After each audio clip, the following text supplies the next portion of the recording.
stars are out and you stumble in the dark. You kept pushing on, but then you went too far. When your ship has sailed and all your dreams are lost, everything is wrong, you feel like it's your fault. Just remember, I will be there for you, baby. Remember, there's nothing out there to get you, don't forget it. When life throws lemons, just call me. Just call me. Just call me.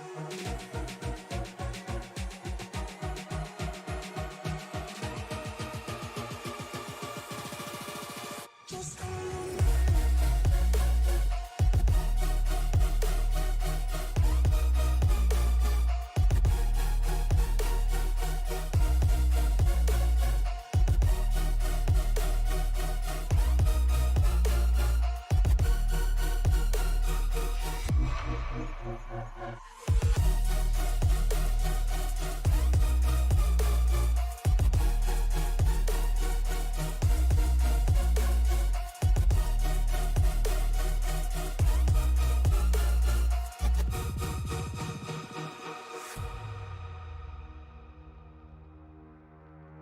You're stronger now than you ever been.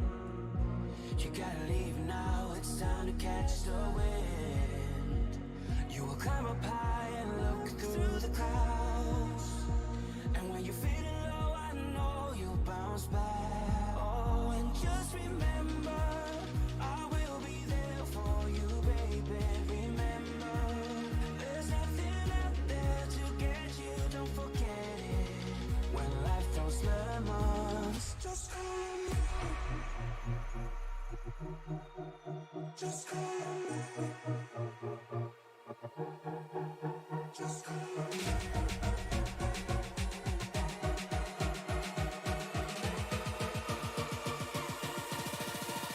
Just call me.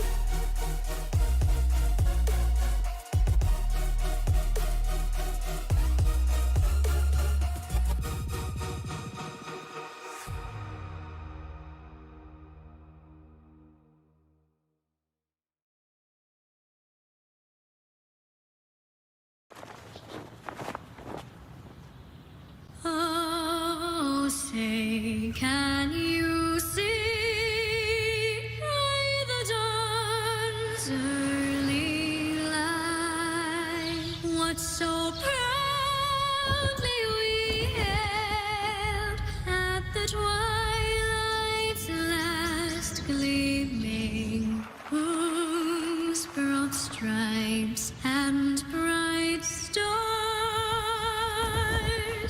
through the perilous fight o'er the ramparts we watched, were so gallantly streaming, and the rockets red glare, the bombs bursting in air, gave proof through the night that our flag was still there. Oh, say, does that star-spangled banner yet wave o'er the land of the free and all of the brave?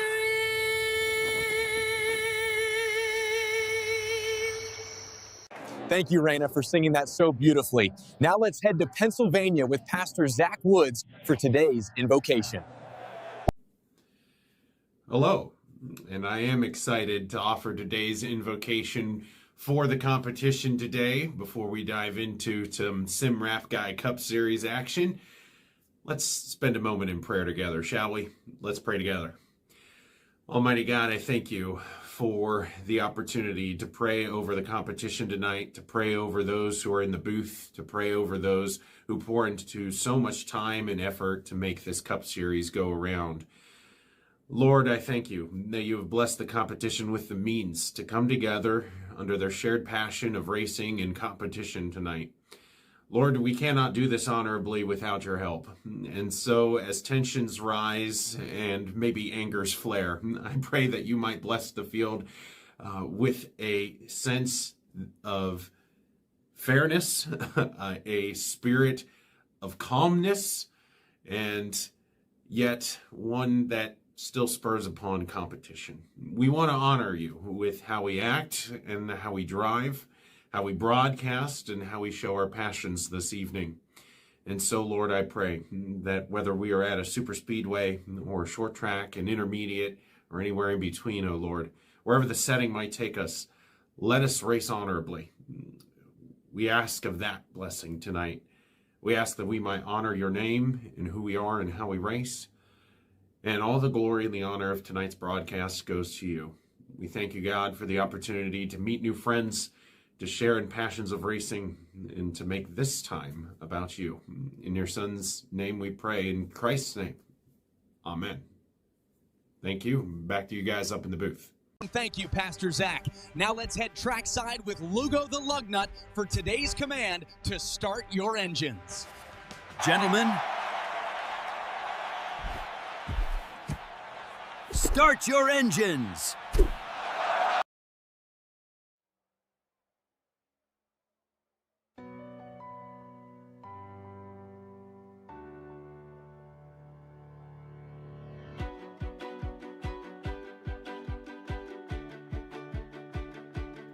Hello race fans and welcome to Sim Racing Media. We are live here for the Bass Pro Shops 265 at Pocono. This is the third race of the playoffs only here on Sim Racing Media. This is the EOL Race Rap Guy Cup Series.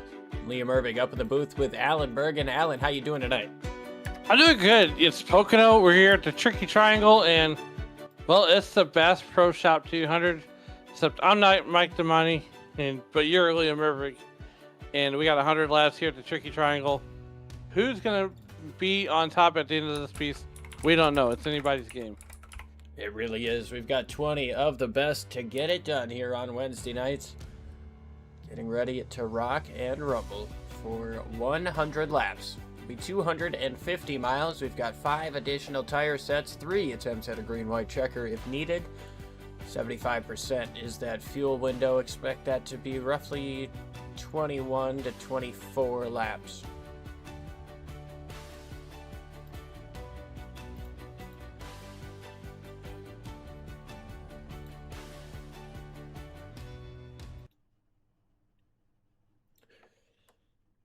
Well, Alan, looks like it's about time for us to get our grid rolling through.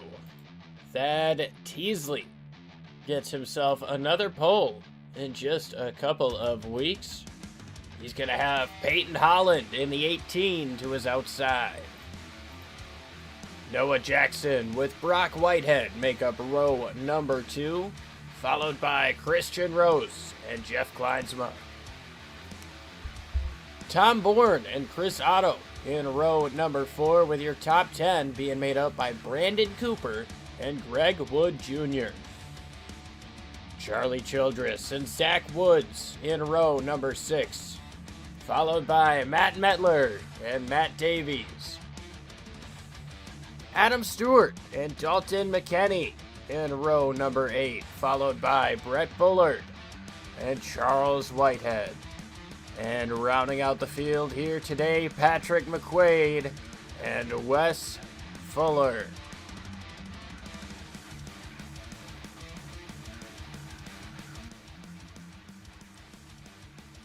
Everybody ready to roll here.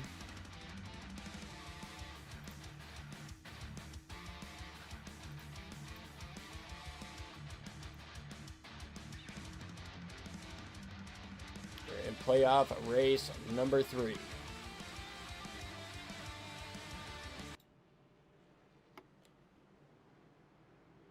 Now, Alan, they don't call this the tricky triangle for nothing. We're going to have ourselves our hands full all throughout the course of this race. You've got wide sweeping turn 1. You've got a lesser banked 90-degree corner of turn 2.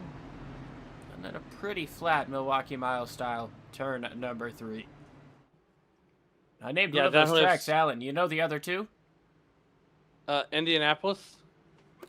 Yes, sir. That's what turn 2 is modeled after. Turn 3 was originally modeled after the Milwaukee Mile. Don't know. There's actually an old track called Trenton that they based turn 1 off of. Turn 1 used to be flatter. They have since redone it, given it a little bit more banking, and now there's a lot more usable racetrack.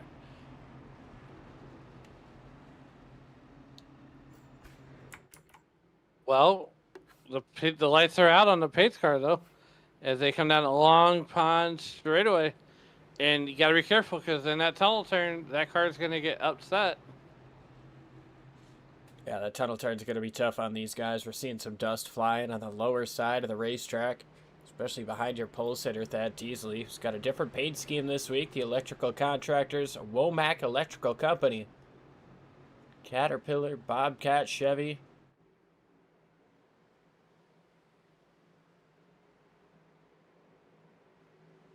Pace car makes that hard left turn. Green flag is in the air. We are racing here in Pocono. And already we got a driver pulling out of the line. Looking to the inside. He's going to try to funnel back in line after getting 3 wide. Peyton Holland, Tad Teasley, door handle to door handle. Goodyear to Goodyear. Down the back straight away after turn number 2. Holland got up into the wall a little bit, but he's got some drafting help from Brock Whitehead down the back.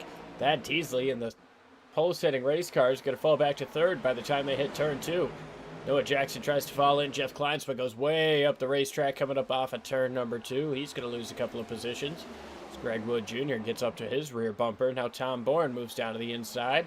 Chris Otto just in front in that Tier 1 setup Chevy.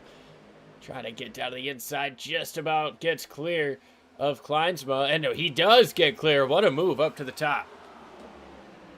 It definitely is. We are coming down the front straight away. Jeff Kleinsma continues to ride in that 7th position. Peyton Allen, Brock Whitehead, everybody single filed out in the top 10. Just as you say that, completely different lines being used. We're starting to see a little side-by-side. Here comes the 67. Tried to get down to the inside of the 15, but not quite enough space to do it. Now you see that 54, Brandon Cooper, trying to work his way up as well. It's got that Rowdy Forever banner on the front end. Same one that we've got on the bottom right corner of our screen here. Yeah, we're racing with heavy hearts here with the EOL Cup Series. So are these drivers, as we want to send out our heartfelt condolences to the league owner, Chris Hubka. Chris, we're thinking about you here in the booth, buddy. And, well, our thoughts and prayers go with Chris and his family here as he is up in Wisconsin tending to family business. Meanwhile, right now, Brandon Cooper all over the 16 car of Tom Bourne. Tom Bourne on the inside. Down the back straightaway, Tom Bourne trying to make something happen here on Cooper. Meanwhile, Greg Wood Jr. trying to make something happen here on Kleinsma. Those guys haven't been able to get away from each other yet.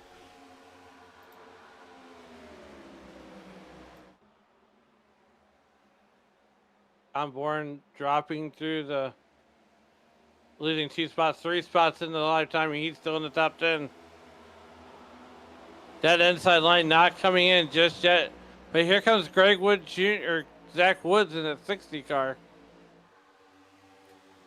Trying to close in, make things happen here in the early stages, working lap number 4 of 100. Matt Davies running a little bit of a retro Busch Light scheme this week.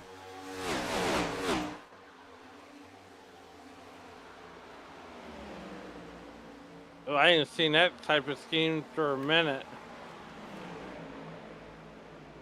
Yeah, it reminds you of back in the day when it was the Bush series. Yes.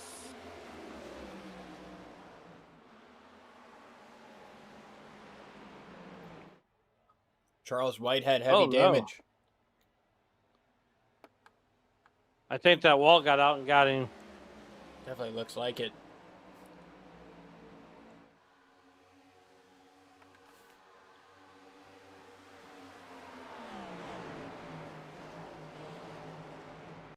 Peyton Holland, though, is your race leader over Brock Whitehead by 0.19 seconds. Yeah, teammates Peyton running Holland. 1-2. Then you got Thiesley and Jackson. Followed by Rose in the top 5. Rose about 1.25 seconds off of the race lead.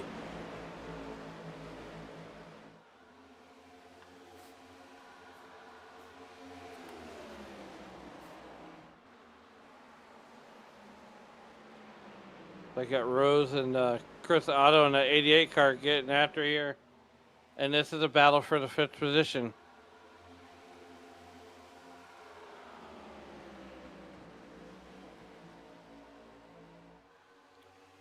Up front, Holland tried to break the draft a little bit.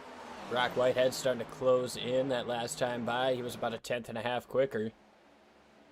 Not quite able to keep that power down in turn 1. Down this Long Pond straightaway. See a big move down the back. Greg Wood Jr. looking to the inside of Brandon Cooper. Nothing doing.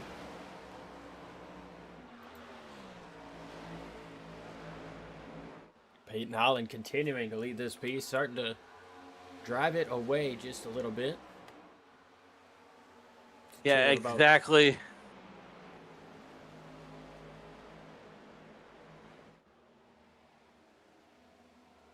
Got about a half-second lead. And Liam, just to see that, Tat Deasley looking to the inside of Brock Whitehead and then turn number 4. No, there's only 3 turns, so this is turn 1 again. Getting back in there, Thad Teasley trying to... Oh, man, he got right up to the rear bumper there, Brock Whitehead. He's going to have to let up just a hair, and now Noah Jackson gets the momentum up on the outside. Going to be able to take away 3rd place. He closes now into the back bumper of Brock Whitehead. It's about 4/10 to half a second lead for the 18 machine. And Alan, I'd say it's only fitting that the 18 is leading right now because we're coming here to complete lap number 7. We're going to start lap number 8, and in honor of Kyle Busch, we're going to go ahead and go silent for it.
Tom Bourne looks to make a move here, getting into turn number 1 on Christian Rose and that 14. New paint scheme there. Purple paint scheme here for the 14. Usually see him in blue. Have to get a look at that new sponsor. I do like that number 14 car, Chris Rose. And the one driver that doesn't like to see that 14 car is the 16 car, Tom Bourne. Currently in 5th. Right on board, looking back, and you can see these different lines being used. Rose really able to work that inside lane. You can see Chris Otto try to do the same, just a couple of tenths behind. Tom gets a run coming up off of the corner. See if that toe is going to be enough to pull the 14 back up to him. Doesn't look like it.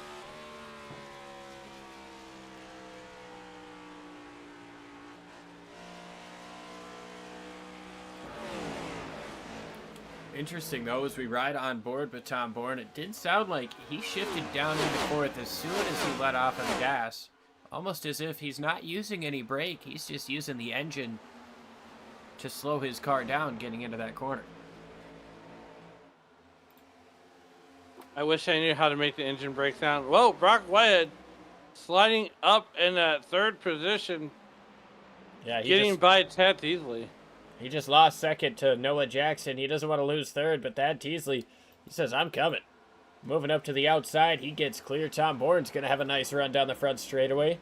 And that's one of the toughest things here about Pocono. These straightaways are so long. If you get a poor exit, you are suffering for almost 10 consecutive seconds.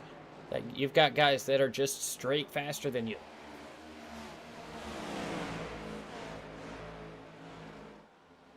Yeah, absolutely. As we got one car ahead of the leaders here, and I believe that would be Matt Metler, who's about 48 seconds behind the rest of the field there in that number 51 car. 20 cars, a little bit smaller of a field here than we're used to seeing, and you know, just 2 weeks of this series, and then you know we'll be crowning a champion in a couple weeks. Yeah, all these green banners on the top still trying to make their way into the championship race. Peyton Holland, though, his lead has dropped considerably. It's less than 0.2 of a second after Noah Jackson got into second place. He's been able to really close in on your race leader. We'll see if this dirty air, as he gets super close, is going to affect him. Matt Metler just up ahead, almost one lap down. And I want to say he's probably having connection issues. Well, that South Florida rain will make havoc on your internet. Well, we know it all too well. And one of the things that you bring up here, he's still on the tail end of the lead lap. Matt Metler came in, made a pit stop. Looks like he took maybe 2 tires, potentially got a little bit of repair. Not 100% sure. But he was able to come in from the back of the field, make a pit stop, stay in front of the race lead. That's going to be something that we see. Guys coming in, they're not going to lose a lap necessarily. You could really take advantage of that through the later stages of these races with fuel save and tire save. Yeah, here on lap number... Sorry, go ahead. I was going to say it definitely helps if the caution comes out too. Oh, yeah, because then you're saving fuel by running around here at a cool, comfortable 70 miles an hour.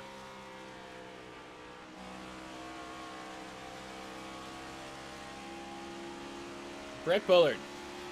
He's here at the tail of the field right now, but he seems awful competitive. He looks like he wants to get around that 46. Kind of seems like that car is a little bit tight on entry, but he cuts back down and gets a smooth exit. See a little bit of a wiggle there out of the 46, Dalton McKenney. Dalton's a guy who's used to being a little bit loose. We've seen him get his hands a little dirty. Right, Alan. We have, hey, Friday night, you know, with the Mid-Missouri Racers there and the ABS and Sports Network.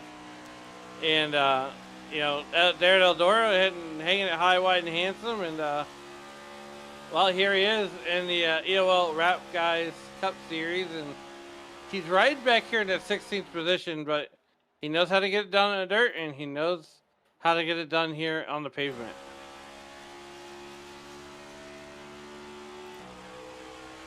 As long as we're staying with the onboard angles here, let's go to the battle for the lead, which is still under 0.2 of a second. Noah Jackson has Thad Teasley to his outside. Let's get away from this because we've got too much action to be caught on an onboard camera. Here comes Tom Bourne down to the inside for second place. Noah Jackson just went from second to fourth over the course of a straightaway. Now the question becomes, will Tom Bourne and Tad Teasley try to split Peyton Holland, or will Peyton Holland be able to block both lines?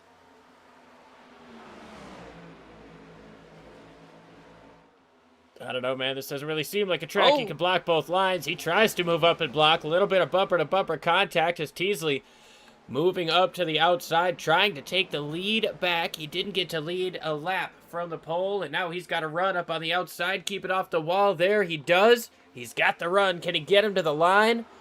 It was Holland, I think, at the line that time, but now Thad Teasley's got the nose out in front, down the front straightaway. Tom Bourne just behind. Thought about, well, didn't even look like he thought about making it 3 wide. Holland sends it in deep. Teasley jumps down to the bottom for the crossover. Holland goes down to block. Here comes Tom Bourne up on the outside. Holland moves up to block. Teasley still down on the inside here of the 18. Gonna send it in hard into turns. Into turn 2. Almost a little bit of contact. These guys are giving it all they've got here on lap 15. Almost like there's 15 to go. Tom Bourne trying to find a way. He moves up to the outside of Peyton Holland. Not quite enough momentum to make it to his outside, but he made that move. He's going to have a nice run coming up off of the corner. Can he close in and try to make a send into turn number 1? Well, right now, as we come down to turn number 1, Matt Mettler on the run there in that red line number 51. Peyton Holland closes it in, but here comes Tom Bourne. He's looking to the outside. Trying to take it high, wide, and handsome. Gets a nice run coming up off. Moves down to the inside. Holland went down to block, and it was effective. Bourne's momentum was killed. Still got that nose down there, though, as they get into turn 2. Peyton Holland is defending like it's nobody's business. He does not want to lose this lead. No, he's got Tom Bourne right behind him, and as we ride on board, that's the interval. That's your eyeball test. Tom Bourne is there. Now, he knows. Tom Bourne knows that if Peyton Holland messes up, he's right there. But Tom Bourne's got to be extra careful because he's a meat and a sandwich right now, especially with Noah Jackson right behind me. Tom once again tries the outside. Holland to the gas just a little bit quicker, but Tom should have the momentum coming up off. He's going to move down to take the draft. Holland moves up to try to cover it a little bit.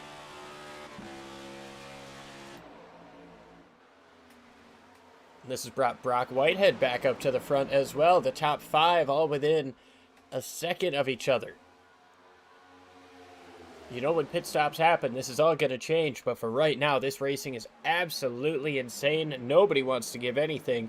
Peyton Holland, he looks like he'd rather get wrecked than not lead a lap here.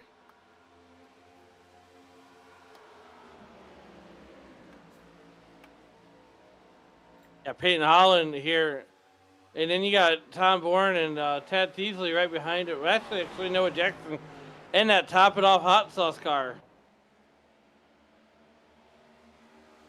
Jackson gets a little bit wide, had to check up off of the corner.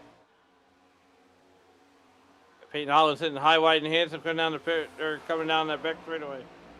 Tom Bourne, and look out, Matt Mettler as the field is coming. His spotter is telling leaders coming, it's not our fight. But right now the fight is between Holland and Bourne. Noah Jackson trying to throw his name in the hat, but that's a half-second gap. Trying to throw his name in.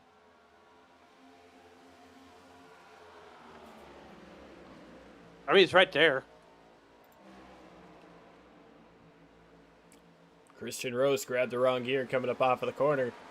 Little side-by-side here with Otto and Wood.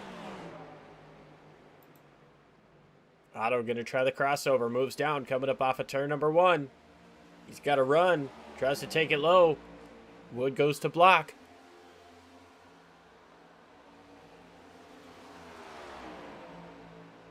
There goes Otto. Score Otto up to 6.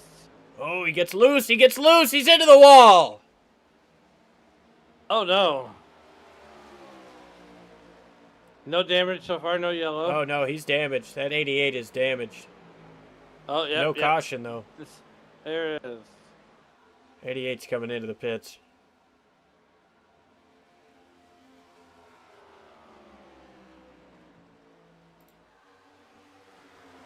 Noah Jackson coming down to make a move. Peyton Holland starting to drive away after getting a bit of a tow from Matt Mettler. It's the first time Peyton Holland's had any dirty air, so it's possible that it's helping him so far.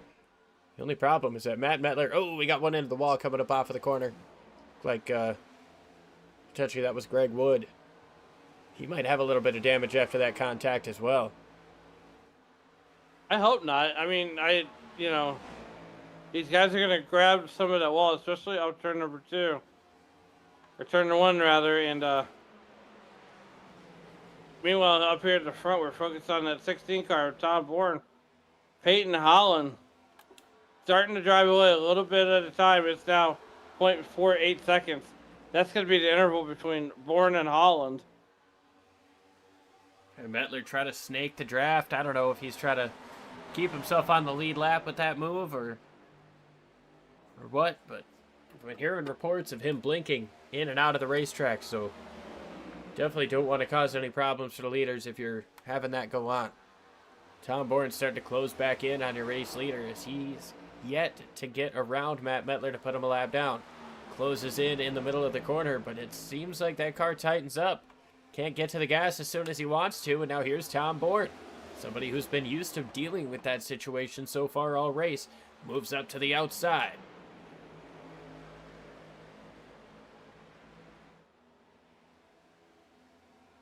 Nice run for Bourne coming up off of the corner. He looks low. He's poking his nose out just to say that it's possible. Here comes a run on Mettler as Holland's going to try to put him a lap down. Mettler checks up just a little bit. He's not going to fight him too terribly hard. He's going to disappear. He might be fighting hard. Oh, he gets up into the wall.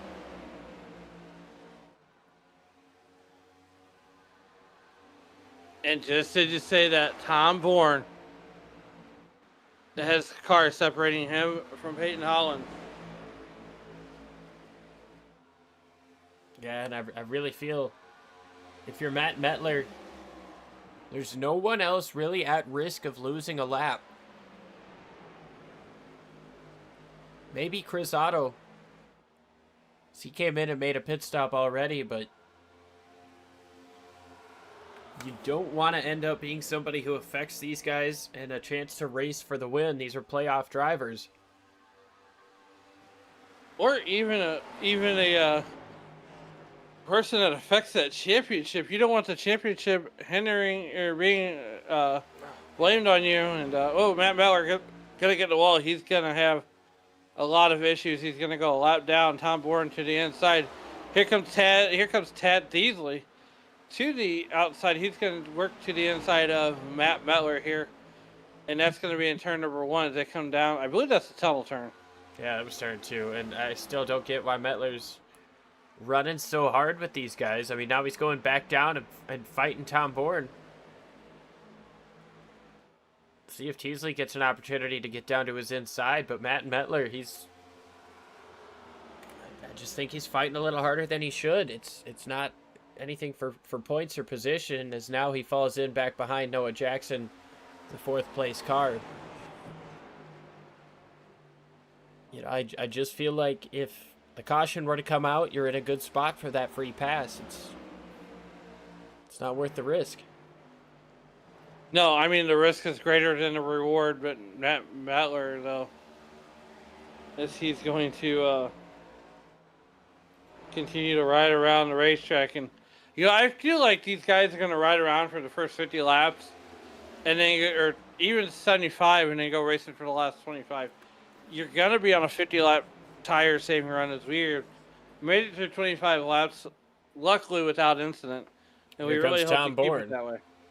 This guy's looking to make it a 3-stopper right through, well, you know, basically set this race up into quarters. Peyton Holland out to 0.8 of a second of a lead with 2nd place Tom Bourne coming into the pits. Greg Wood Jr. also comes in and makes a pit stop. These guys really aren't falling off a whole heck of a lot on tires, though. So it'll be interesting to see if somebody maybe decides to take 2 tires for track position or maybe even no tires this early in the race. Yeah, I want to thank everybody for joining us here on the stream, or watching rather. And Hope you enjoyed the show. Give us a like, share, and subscribe if you like all the racing content that you can handle. Saturday night, the ECR Cup Series is back in action. Here comes Peyton Holland from the race lead into the pits.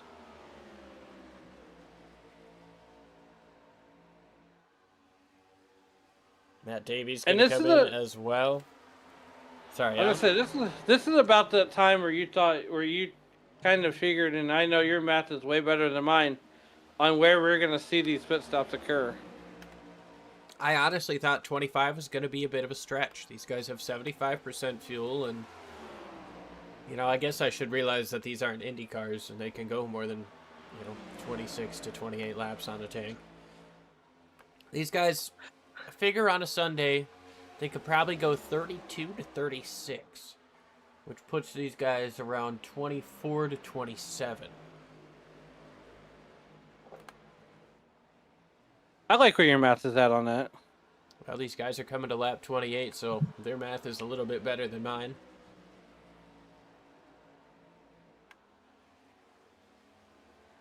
Matt Mettler once again blinking. You saw that on your screen. We are working lap 28 of 100. We are just about we're over a quarter of the way there. Liam Irving, Alan Bergen up in the booth with you tonight, bringing you all the action with the EOL Rap Guys Cup Series. We are in playoff race number 3. And right now, Tad Deasley, the fastest guy on the racetrack, leading this piece, not by much over Brock Whitehead. Whitehead all over him. He's got the fresh tires fresh tires of Matt Davies just in front of him too. Looks like Whitehead's coming in, and Teasley's gonna stay out once more. Christian Rose he's gonna inherit second place. No, he's coming into the pits. Patrick McQuaid and Zach Woods also coming in.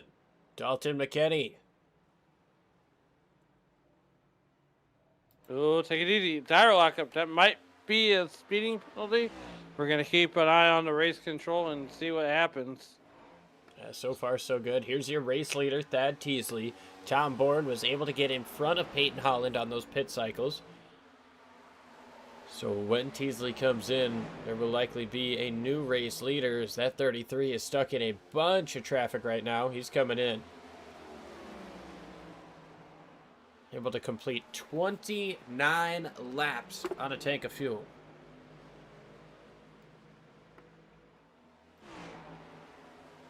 So the next stop should come right around lap 59 or 60 rather.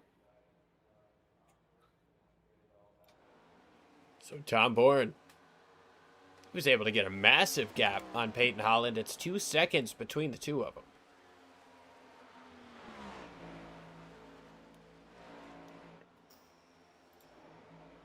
I think Tad Deasley is yet to come in. Oh, he's in now. Okay. Yeah, he just got into his pit stop. Oh, he had to back it up. He overshot his box, had to back it up. That's going to cost him the lead for sure. Tom Bourne gets up into the outside wall. Look at that damage on the right front. You can see that scrape. Is that going to affect his toe? Teasley just now getting out of the pits, losing a ton of time. Well, the good thing is he lost a ton of time, but he's only coming out in 6th position. Where a normal mile and a half, he'd be a lap down, maybe a lap and a half. This is true, but it's still not where he wants to be. Oh, no, it's still detrimental to his race right now. But he's still in a recoverable spot. Going to be 30 laps complete this time. Tom Bourne, your race leader. For Peyton Holland, Brock Whitehead, Noah Jackson, and Chris Otto up in the top 5.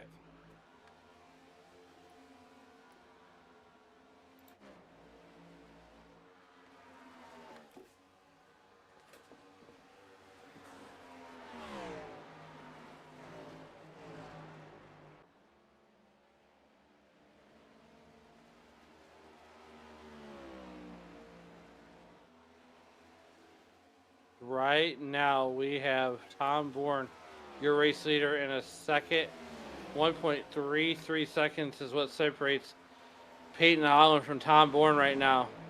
As we were watching that number 87 car, Noah Jackson, he is all over the back of that 31 car, just giving everything he got to Brock Whitehead.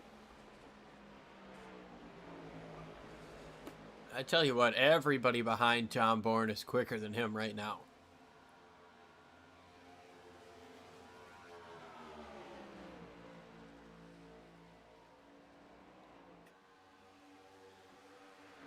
Just as I say that, he proves me wrong with a 53.63.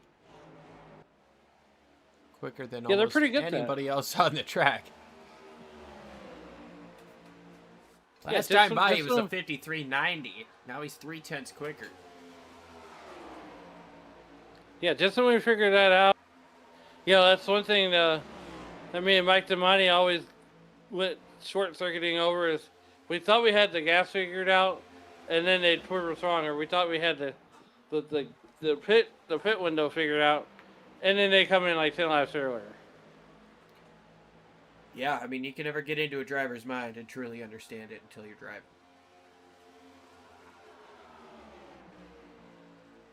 Another blazing lap out of Tom Bourne. He's able to gap him 0.3 that time.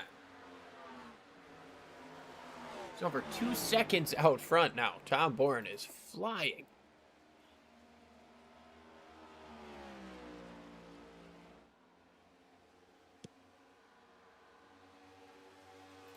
Well, side by side, Bourne. Teasley try to get past Chris Otto. Gonna be a top 5 spot.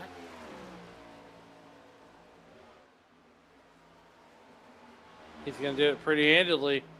I don't know. Otto's staying pretty stout up on the outside. They're going to be side by side coming up off of the corner.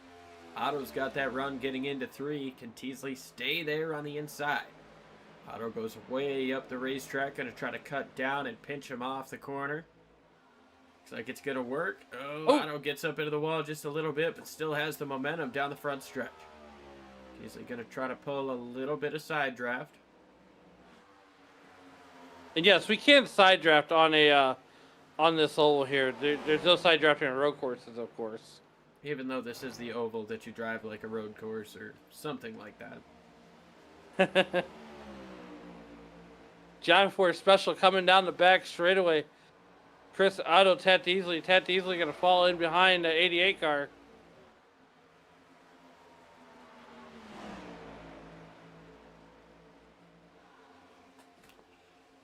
Mr. Modified Dalton McKinney up to 14th position, 17 seconds back from your race leader. See if this trio can start getting together, maybe break in the air down the front straightaway to draft up to that Tom Bourne machine.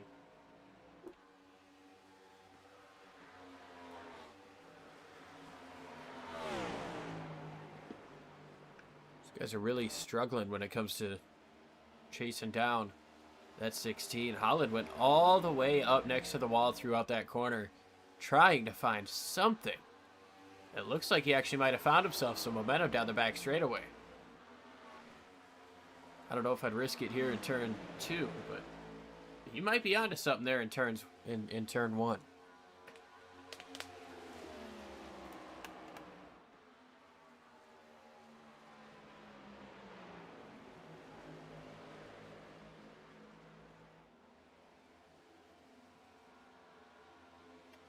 See what the lap times look like this time across the start-finish line.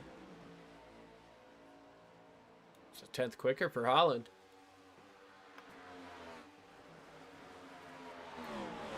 Noah Jackson, Brock Whitehead also in this group, but Tom Bourne has been excellent since that pit stop. Phenomenal job to take the lead. Actually spent 2 less seconds in pit lane than Peyton Holland did.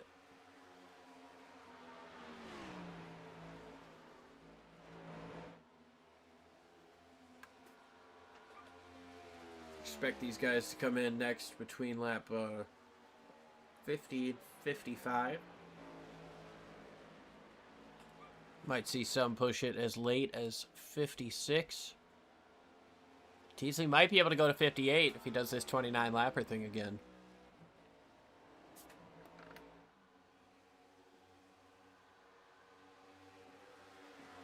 But I would be curious, Alan, to see if anybody does try 2 tires at any point in this race.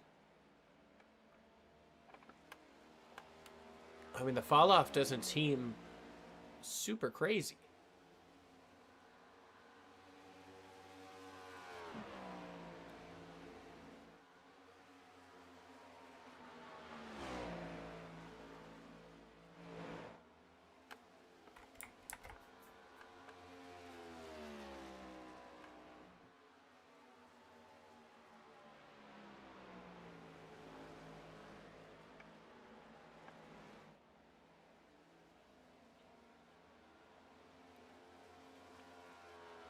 Gap increasing out front now, 2.3 seconds. Tom Bourne driving away with this thing. Got a bit of a gaggle of cars back here coming up off of turn number 3. Matt Davies, Jeff Kleinsma, Adam Stewart.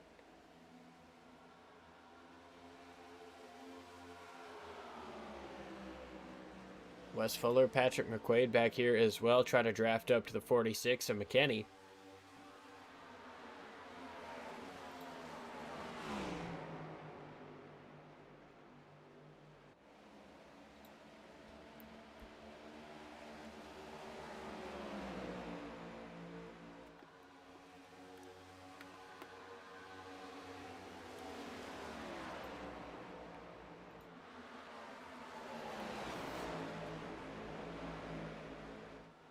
Almost got a pack of 8 cars here.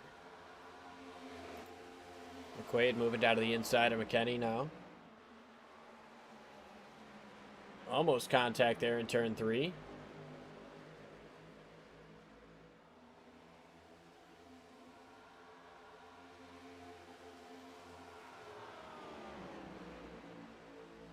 This guy's keeping it pretty clean though. Just as I say that one hard into the wall, Brett Bullard smacks it. He's going to come into the pits.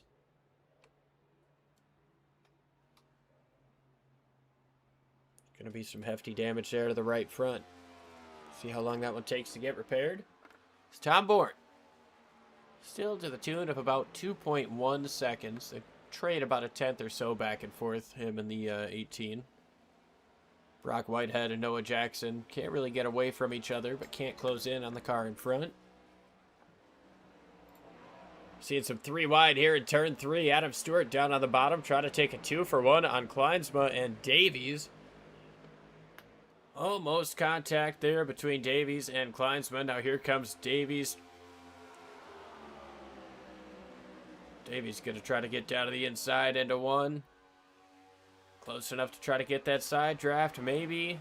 Gets a narrow entry. Shallow entry, slides up just a little bit. Stewart going to have the run coming up off, but here comes Kleinsma now with the run on both of them. Not going to have the space to make a move for the 2-for-1, but he's going to be able to get around Davies.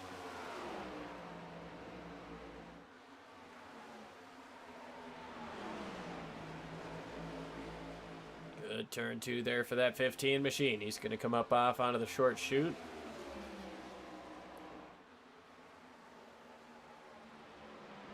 Wide arc. Center apex. Gets lower than that 4 in front of him, but just can't quite get the speed coming up off of turn number 4.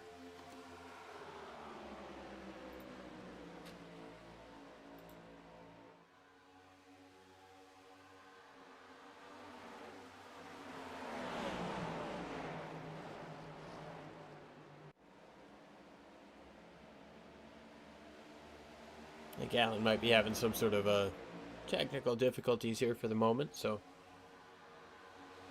work on that. We've got a side-by-side battle. Still, Kleinsma and Stewart make a little bit of contact there getting into turn number 2.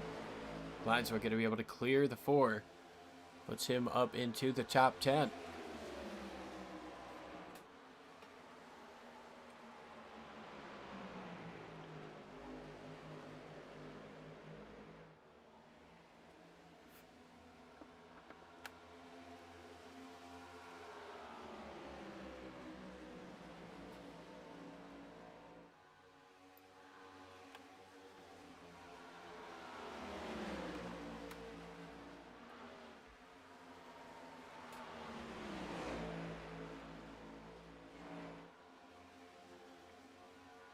Gonna be 42 laps complete this time around.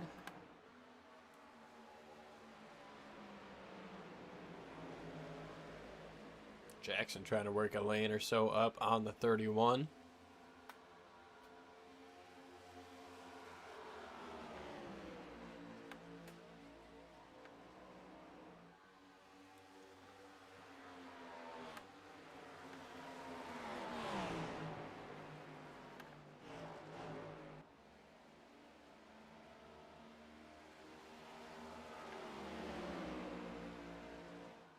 Jackson gets a run. Is he going to be able to make a move here on the 31?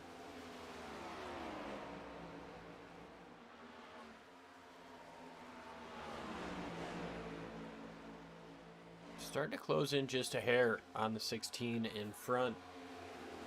It's less than 2 seconds between first and second place. That's still a long way to go.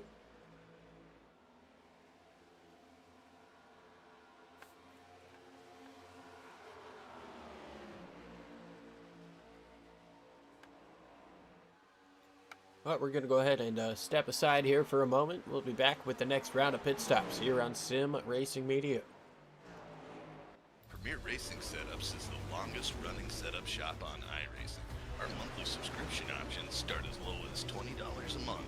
We offer setups for dirt oval, asphalt oval, and road racing, covering a wide range of cars and skill levels. Built and tested by top-tier sim racers, this isn't just a business, it's a community of competitive drivers. If you want to better your iRacing experience, head over to PremierRacingSetups.com today. And remember, if you don't get one, you're going to chase one.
Back live here in Pocono. Tom Bourne continues to lead, but that lead has shrunk down to 0.6 of a second.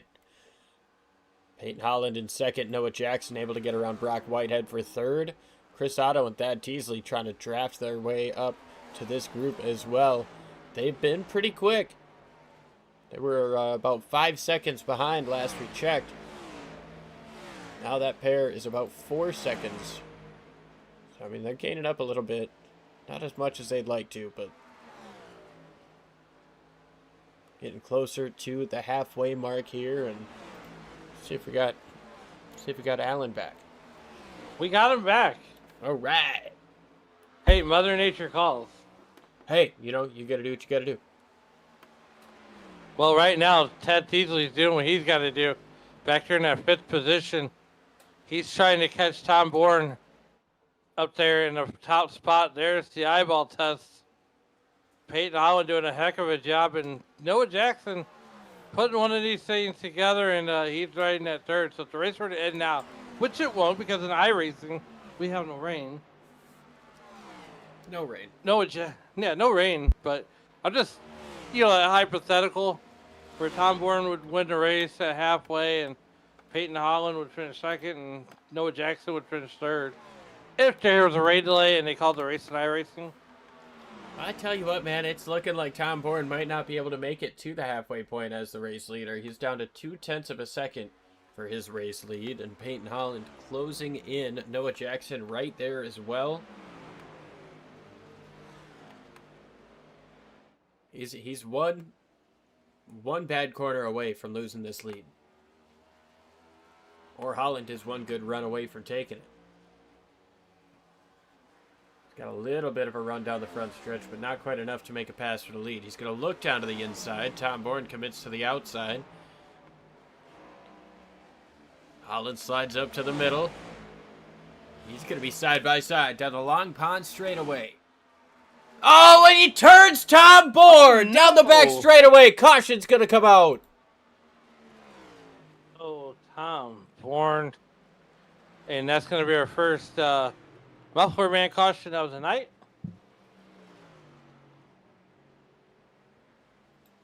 Indeed it is. Our first muffler man caution flag of the race comes out at halfway when the leaders side by side make contact on the long pond straightaway. Tom Bourne goes around. It looked like he made some contact there with the inside wall. If he did, there's not a lot of damage, if any, visible damage, but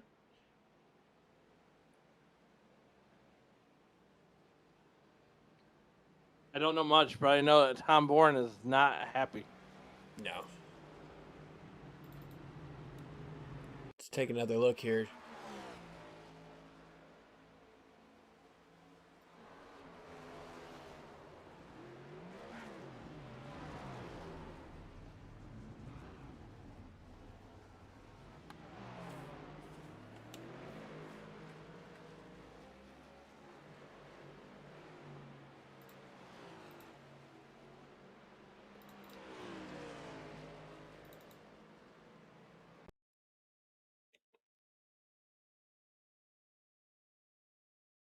Yeah, I mean, just nothing Tom could have done there. He just flat out got turned. And I mean, Peyton, he admitted it.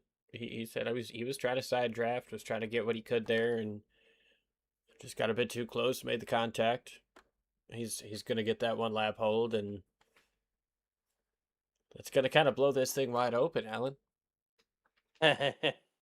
You're absolutely correct here. And like you said it best, and it's good to have people out there on the service that'll own up to their mistakes. And there you see it's pretty evident right there. No malicious intent for sure. And well, Right. Tom Bourne is unfortunately on the losing end of that. Yeah, and I mean, we know both Tom and Peyton. We know how they race against each other, but also how they race as individuals. And A, there's no bad blood between them, and B, Peyton wouldn't wreck somebody like that, not on purpose. Wouldn't be like that. So it's an unfortunate racing deal, but down the straightaway, you got to give the avoidable contact to somebody, and got to be Peyton in that situation. So he's gonna come into pit, and he's gonna stay there for one lap. Tom Bourne overshoots his pit box. He's gonna have to back it up and get back into his box. Chris Otto with the 2-tire call. Maybe feel lonely. Noah Jackson, Thad Teasley, then Whitehead.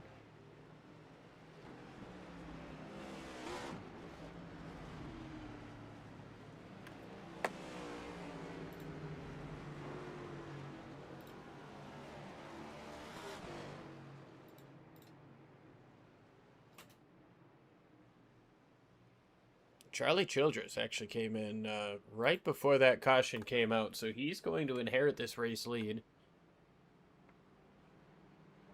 Looks like Dalton McKinney, Matt Metler, and Matt Davies are going to get the wave around here.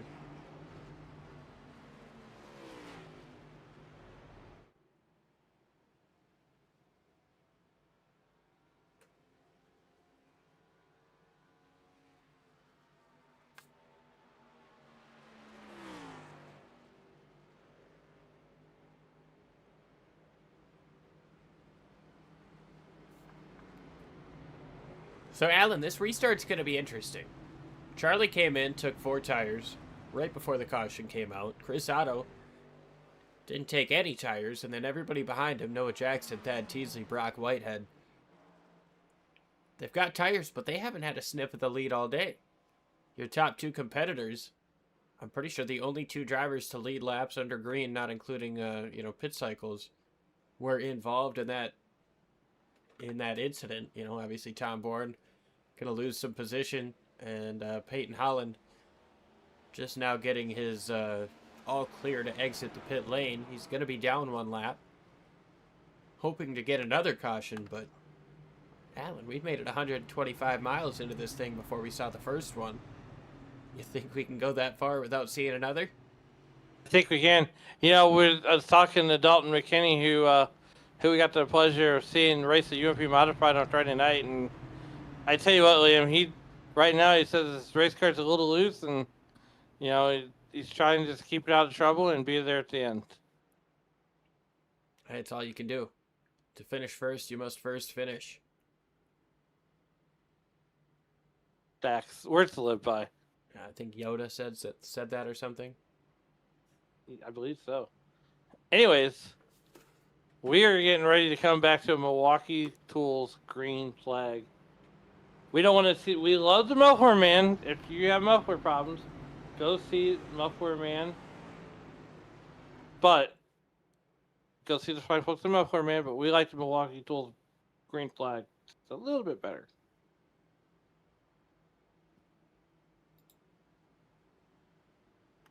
We do.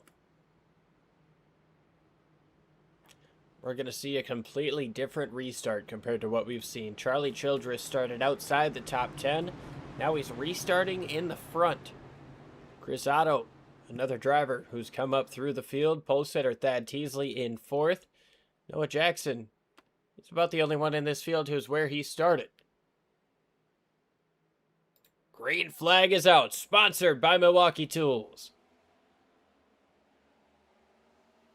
Oh, bit of an aggressive move there by Otto as he moves down to try to get in front of Jackson. Brett Bullard goes all the way down to the bottom. He's got damage on his race car. So 3 wide towards the back here with Kleinsma through the middle. Brock Whitehead. Here's Teasley up on the outside of Brock Whitehead. Oh, a little bit of contact there with Tom Bourne. And was that Greg Wood Jr.?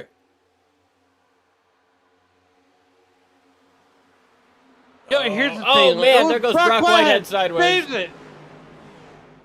He's going to wreck about 3 more times. Here's the thing, Liam. Oh, look at Peyton Holland through the middle. Oop. Yeah, exactly. Peyton Holland, touching on that 46 car of Dalton McKinney, him being a dirt guy, me being a dirt guy, it's so easy to drive these cars loose because once you get into slick on a dirt track, it's all about throttle control. You kind of want you don't really use the brakes on dirt. You just kind of roll in, roll out of the throttle. So that's where Dalton McKinney's going to have that advantage over some of these drivers, is he's able to keep a loose race car under him, and not and almost bring it back once it goes sideways. However, what a great move by Chris Otto on Charlie Childress. And here comes Noah Jackson. Chris Otto takes the race lead. Noah Jackson follows him through. Remember, Otto didn't take tires under that last pit stop, and I've been curious about if anybody was going to risk that, just given the fall off that we've seen. Well, we've seen it multiple times. You've seen it multiple times. If there's anybody that can save tires, it's Chris Otto. Chris Otto's going to get the most out of there. He says, I want to come get those fresh Goodyears when it counts. And that's at the end of this race. He's on a 56-lap run on those tires. And this is why he's out leading and out front. Well, no, he took tires on the first stop. Okay, well, okay. So it's more like 30 laps. But still, it's a long way to go on tires. But when you see that that fall off isn't really happening, I think it's worth the risk. The only problem is that now drivers behind are potentially seeing that that might work. Chris Otto's not going to be able to pit around that lap 75 mark and take no tires. He's going to have to take at least 2, maybe 4. The rest of these guys, they could go 2, maybe 0. Just has to, just going to have to see how this plays out, because if those tires really start to fall off in these next 20 laps, it'll kind of seal the deal for anybody who wants to try to make it at the end.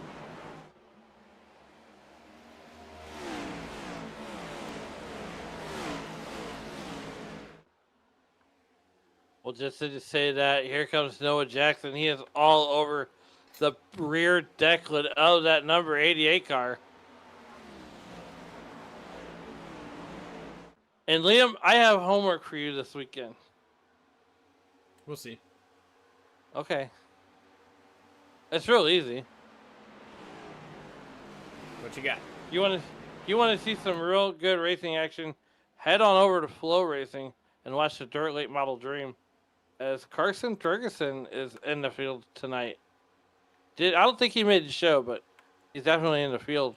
He's going to be racing tonight, and then his prelim night is tomorrow night. So hopefully we're going to be riding the Dente. We shall see. You said Carson Ferguson? Carson Hocevar. Sorry. I thought you said Ferguson. I'm like, Well, there is a Carson Ferguson in the field. But Carson Hocevar bringing a little NASCAR style to the dirt late model world.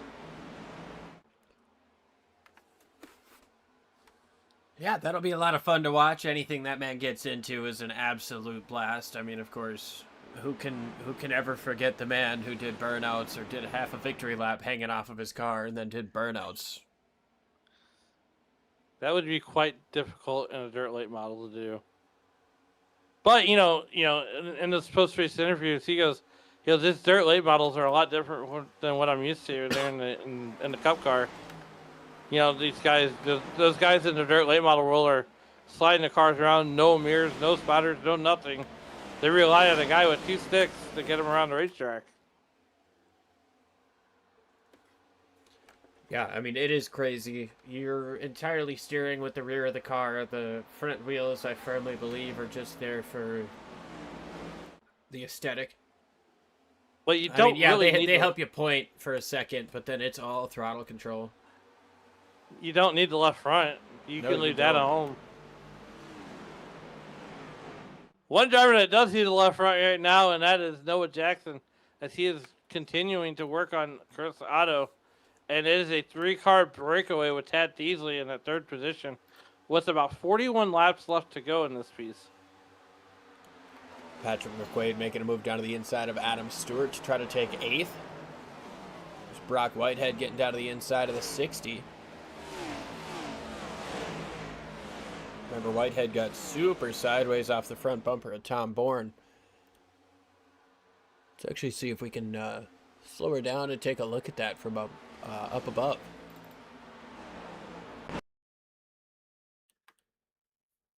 So here we are, we're coming up off of turn number 2. Tom Bourne moves up in front of Greg Wood Jr. Wood moves back down to the bottom.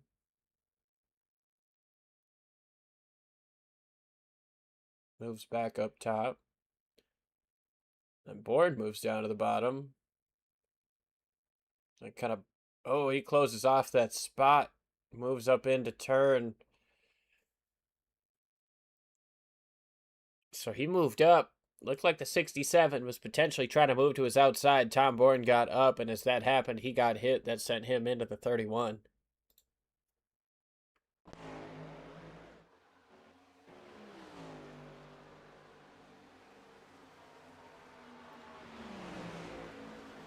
Yeah, back out to the live picture. 40 laps to go. 40 laps remaining here in Pocono. In the third race of the playoffs. 2 more weeks until we crown a champion. Oh, Otto got a little bit loose there coming up off of turn number 3.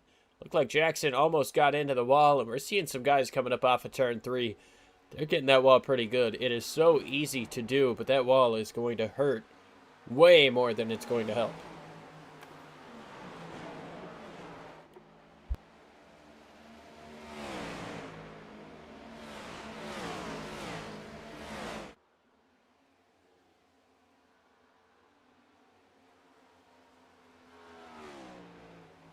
A 40 or 39 laps remaining in this one. And it is all Cruzado all day, but not before he's got Noah Jackson and Tad Teasley right behind him.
You said, Alan, we're on race 3 here. Just 2 more weeks on the season.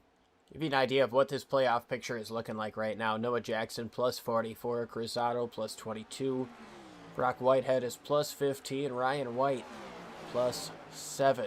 Peyton Holland, driver looking for a good day today. Don't see a Ryan White in this field, so he's going to be able to gain those spots. Christian Rose, another driver hoping to have a good day. Tom Bourne, really happy to be running up front. He needed that good run. Dad Teasley.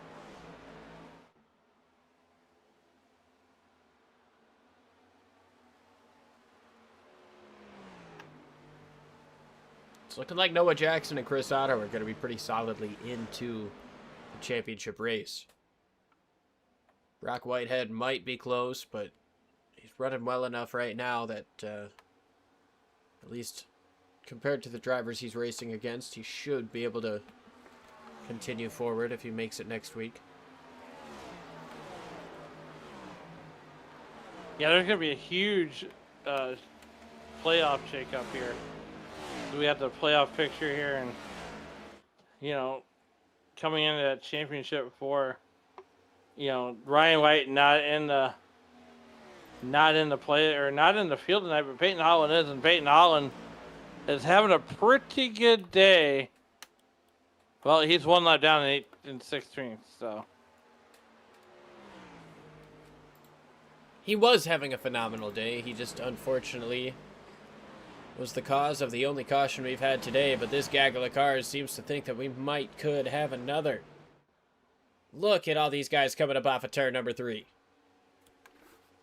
Off turn number 3 and down the front chute, that long front chute, that wide front chute, and they're going to funnel back into 2x2 formation, entering turn number 1. Tom Bourne way up the racetrack. Rose tries to go to the middle 3 wide.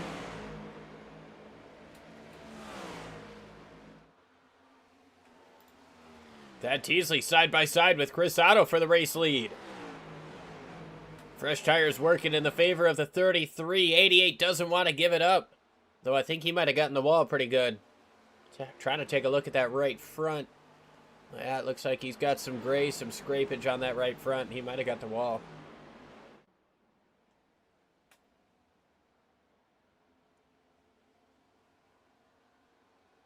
Something Ooh, happened to take it Wes easy. Fuller.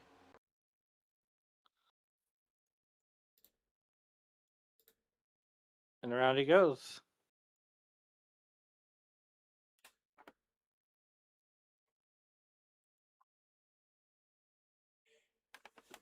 All on his own, but looks like he's going to keep it off of the track.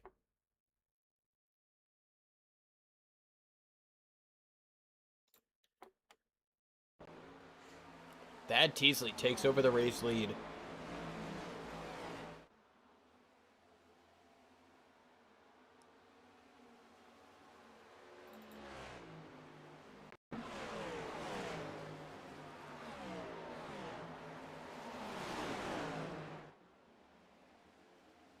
Yeah, there it was. Otto got up into the wall, coming up off of 2, got a little bit loose. That's when Teasley capitalized on 88 misfortunes. Redwood Jr. able to take advantage of this mishap that he had getting up into the wall behind Tom Bourne. He takes second place away from Chris Otto, and he's closing in on your race leader.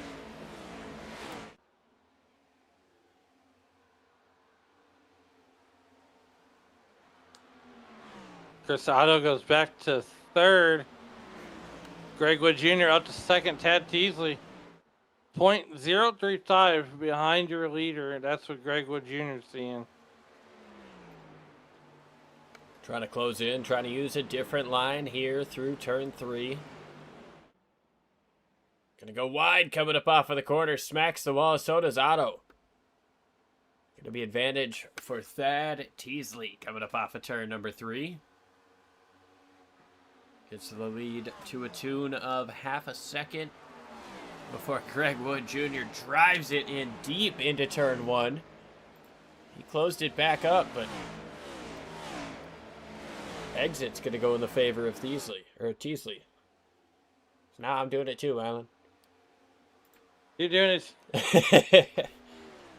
That's all right. That's all right. Little tongue twister. I was never good That at happens. enunciation. My dad always got mad at me for it.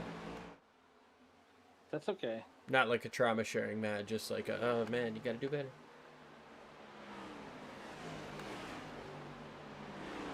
"15. Jeff Kleinsma to the outside of Noah Jackson. Making a big run. Noah Jackson going the wrong way.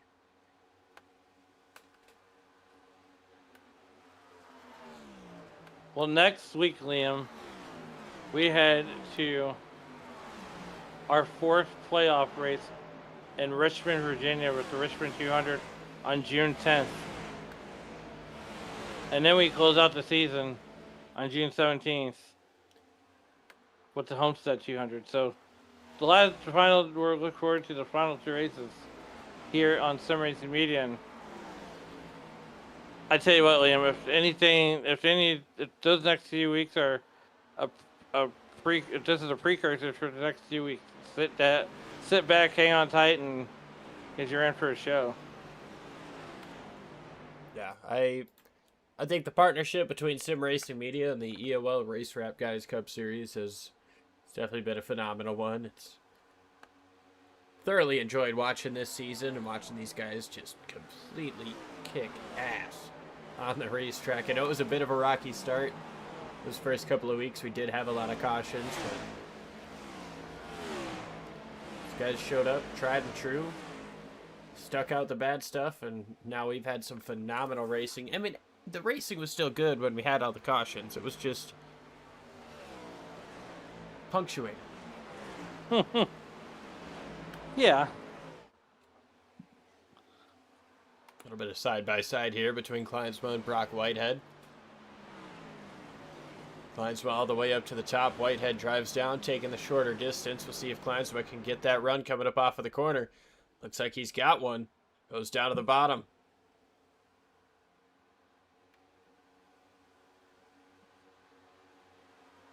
Yeah, at the start of the season, we were visiting the Buffalo Man all the time.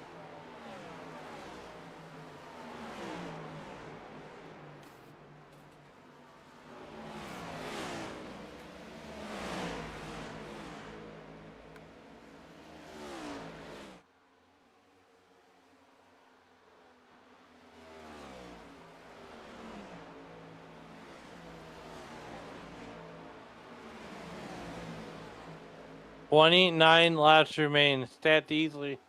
Greg Wood Jr., Chris Otto, Brock Wyatt, and Jeff Kleinsma. Jeff Kleinsma having a pretty good race right now inside the top 5, and he's looking to get up there possibly into a podium position. Yeah, Noah Jackson had a terrible corner, lost a couple of spots there. He's got Tom Bourne just behind him. Bourne's got that damage for the contact that got Brock Whitehead sideways. Here's Peyton Holland trying to unlap himself. Trying to do it the hard way, trying to show this field that if it wasn't for that simple mistake down the back straightaway, he would be racing for the lead. He could be, far down the line in terms of the race lead. I mean, we got 28 laps to go, Liam, but that doesn't mean diddly squat right now because 28 laps is really like 48 laps. 28 laps. That's like It's a really long 68 time. miles. Something like that. Yep.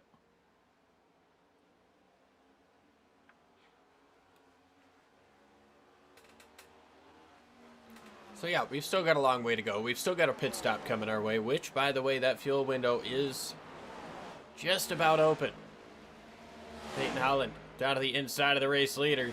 Teasley gets up into the wall. Holland try to do a little bit of side drafting. Don't get as close, but he's doing it.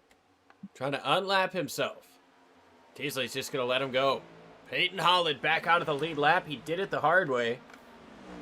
And now what's important is that if the caution comes out, I mean, obviously he's going to have a lot of track position to regain, but if the caution were to come out, he does not have to restart at the tail of the field, being the free pass car.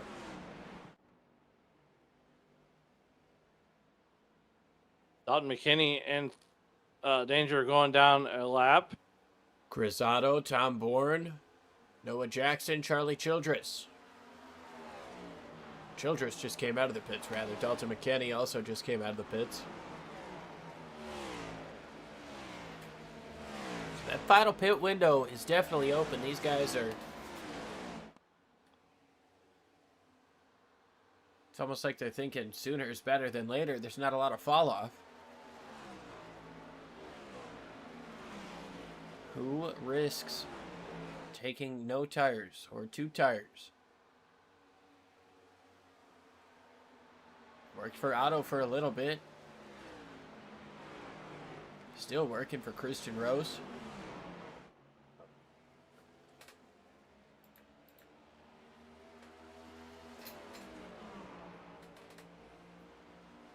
Brock Whitehead up to second.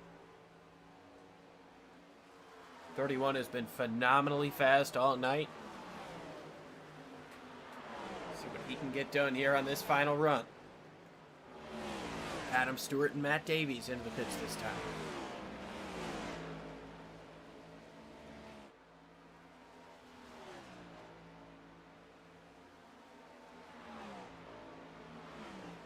Ed Teasley leads by about 2 seconds over Brock Whitehead. Another half second back. Oh, man. Kleinsma got the wall pretty good there in the tunnel turn. And that tunnel turn wall will reach out and get you. It's got me numerous of times here at Pocono. And as the run goes on, like you said, these guys are seeing that tire fall off be almost non-existent. Yeah, Greg Wood Jr. comes into the pits. Tom Bourne. Looks like he's a driver who took 2 tires. Charlie Childress also took 2 tires that pit stop.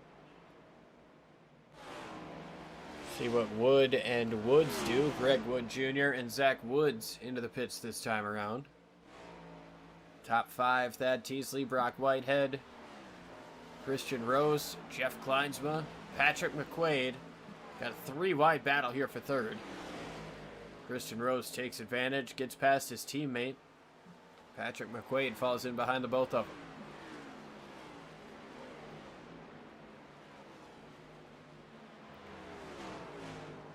Hearing the 15's going to come in this time. So it's Thad Teasley from the race lead. Brock Whitehead going to inherit the race lead.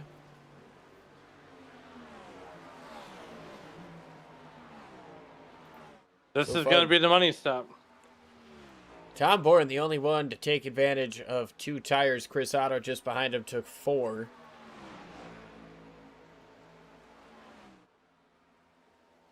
Guys running pretty good lap times. I'm not sure if they'll have enough with the lack of fall off that we've had. Teasley up in front. He's getting his 4 tires. Tom Bourne coming up off of turn number 3. We'll see where he comes out in relation to car 33. Big tire spin there. Well, Tom's going to make pretty hefty work of him.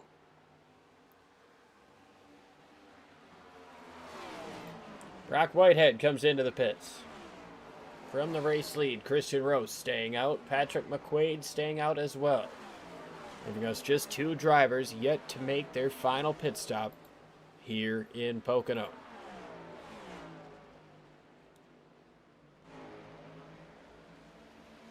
"22 laps to go here on Sim Racing Media and in the third race of the playoffs. Christian Rose, can he hang on for 22 more laps and seal the deal here?" He's got Patrick McQuaid behind him and a pit stop ahead of him.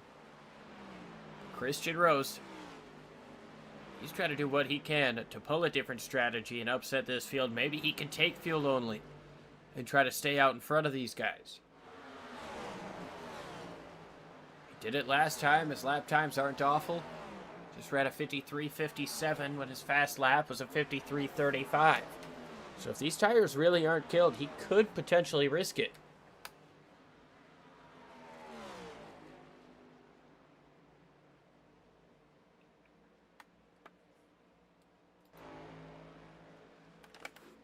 Now Patrick McQuaid takes the race lead.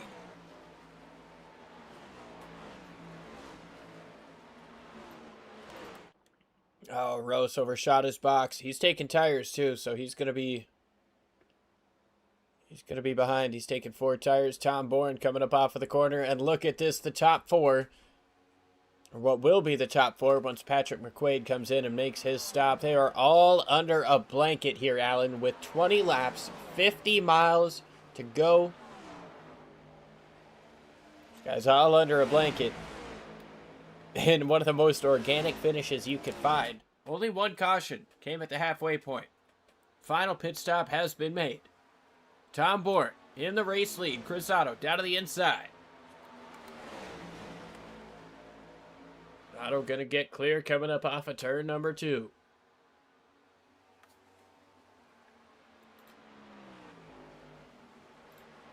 There comes Tom Bourne, and he looking to the outside of Chris Otto.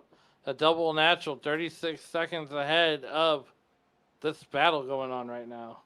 Yeah, he just came into the pits as well. He's coming up out of his pit stall. He's getting passed by the race leaders. So Chris Otto inherits the race lead. Tom Bourne in second place. He's looking up to the tippy top of this racetrack, trying to make something happen. He's got the power down.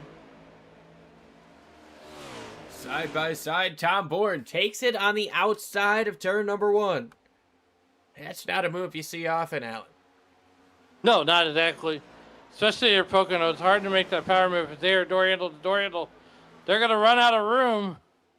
Oh, man. I think there was a little bit of contact there with the front bumper of the 31 to the back of the 88. Little sideways was Otto. And now Brock Whitehead down to the bottom of the racetrack. Takes over second place. Try to get side by side for the race lead. We're going to have just 19 laps to go. 18 when they come across the stripe. No, 19. 19. I was waiting for the graphic to update, but it updated before I saw it. Tom Bourne That's okay. back to the lead. Brock Whitehead all the way on the bottom of the racetrack.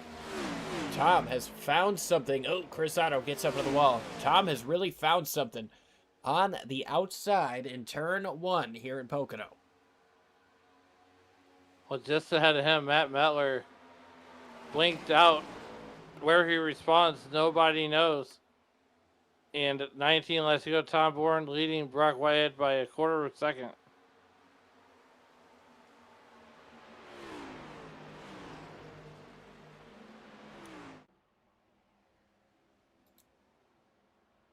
Peyton Holland getting his service done. Gonna see if he can get out in front of the race leaders, but that looks unlikely. Tom Bourne coming around to put Peyton a lap down.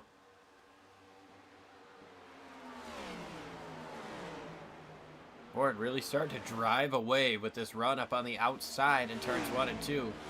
Teasley and Otto falling back. Gotta wonder if that's potentially something they're doing on purpose. Tom Bourne just ran his fastest lap of the race with a 53.30.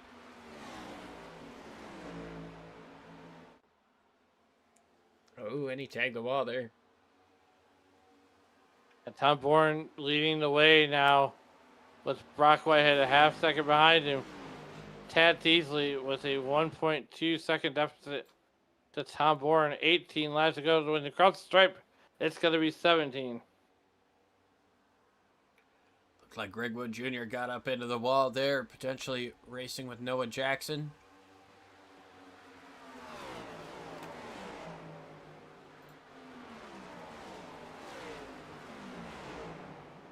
'67 doesn't look too great on the right side. Oh, and he's going around. Oh no! Caution is out. What for, man? You just said it too. Saw it coming.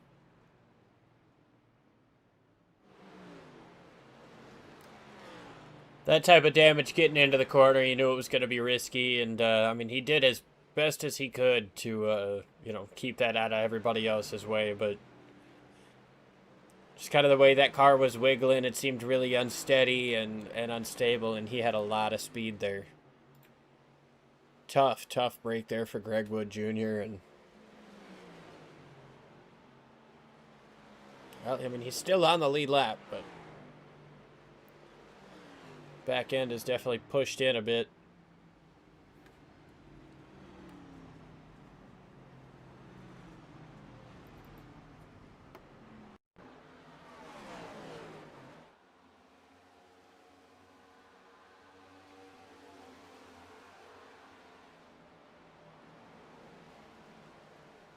Yeah, I mean, he did everything he could to keep that thing out of harm's way, but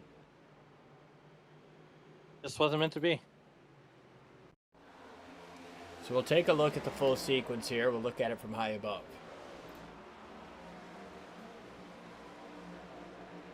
Not sure if Noah gets into the 67, but they race hard here in 3, and that's where that initial wall contact happens.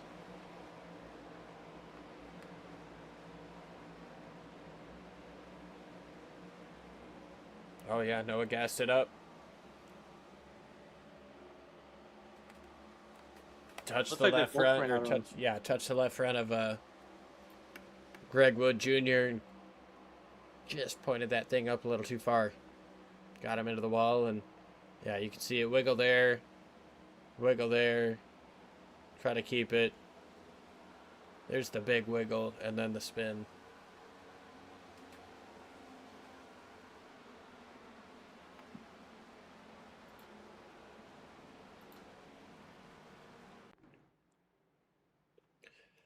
Back to live pictures. Everybody's coming into the pits.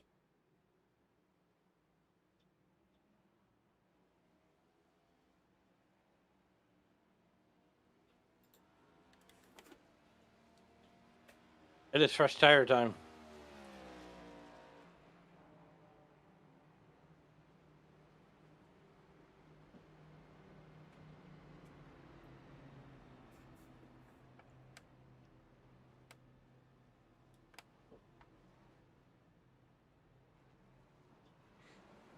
Couple of quick stops here. Jeff Kleinsma stays out. Tom Bourne. Two tires for most everybody in the field. Teasley elects to take 4, along with Zach Woods, Charlie Childress, and Greg Wood Jr., who also got that fender pulled out and the toe checked out. I don't think he spent nearly long enough on the pits to get it all repaired, but the stage of the game with less than 15 to go.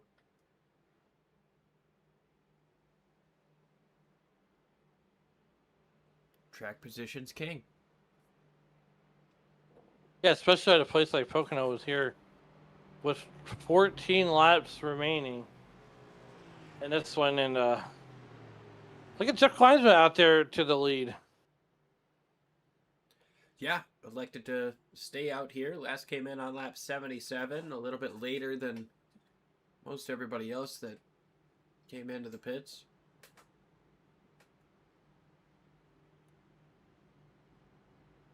See what he can do, I believe.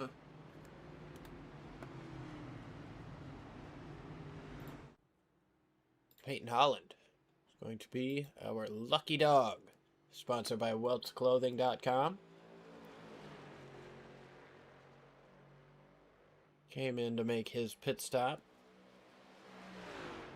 He's back on the lead lap. Guys up front get the 1 to green.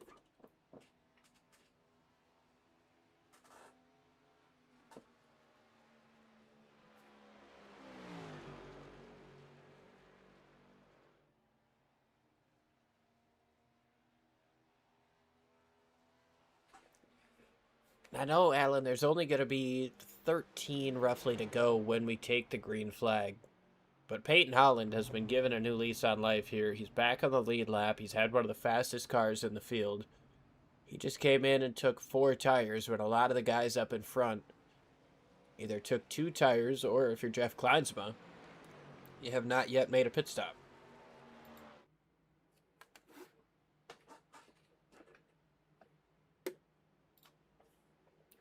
I shouldn't say not yet, but didn't make a pit stop under that last caution.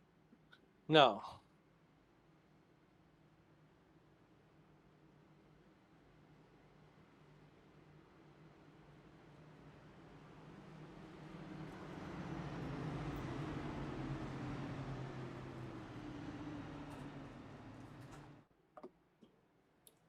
So we shall see what these last 13 laps hold for us.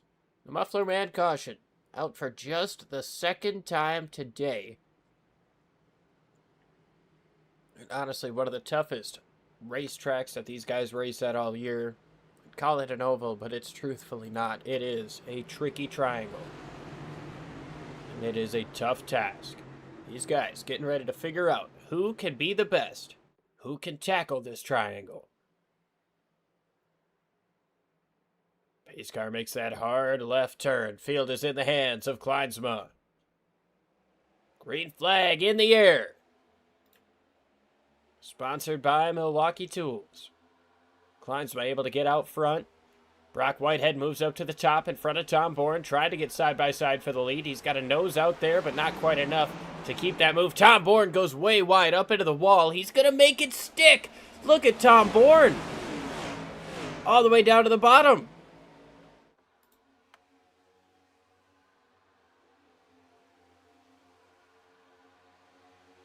Tom Bourne to the bottom of the racetrack, try to take the lead after popping it off the wall here in turns number 1.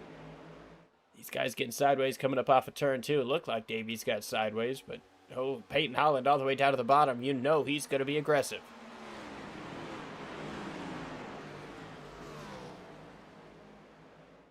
Tom Bourne retakes the race lead. Matt Davies gets up into the wall. A little bit of contact there from Holland.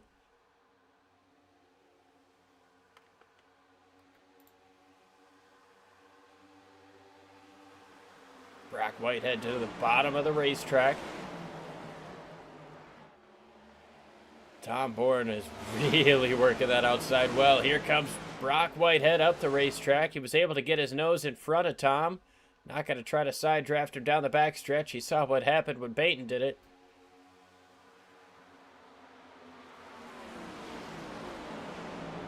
Tom Bourne trying for a spin and win.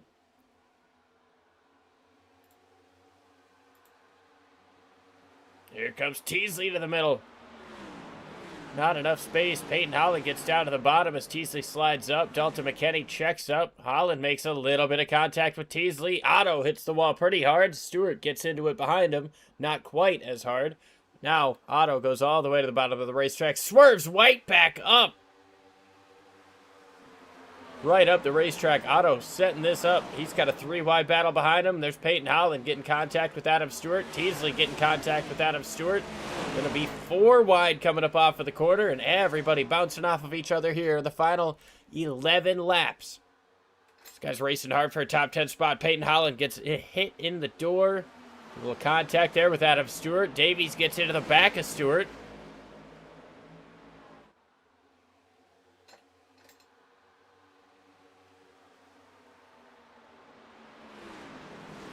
Peyton Holland trying to find his way up into the top 10. He's gotten himself into the top 10. He wants to get closer to the front. He sees all the fun happening behind him. He wants to get away from it.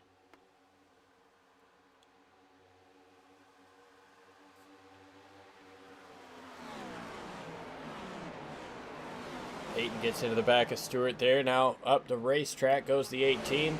He's going to try that Tom Bourne line. Can he make it work? Gets to the outside of Stewart. Tags the wall just a little bit, but he's got a big run and he's got a big pass.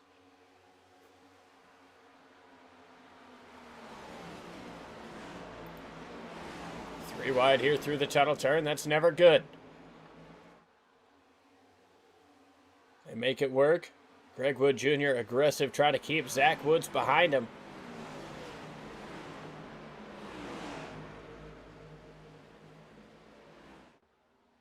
Peyton Holland got super loose there. A little bit of wall contact. Charlie Childress gets a door slam.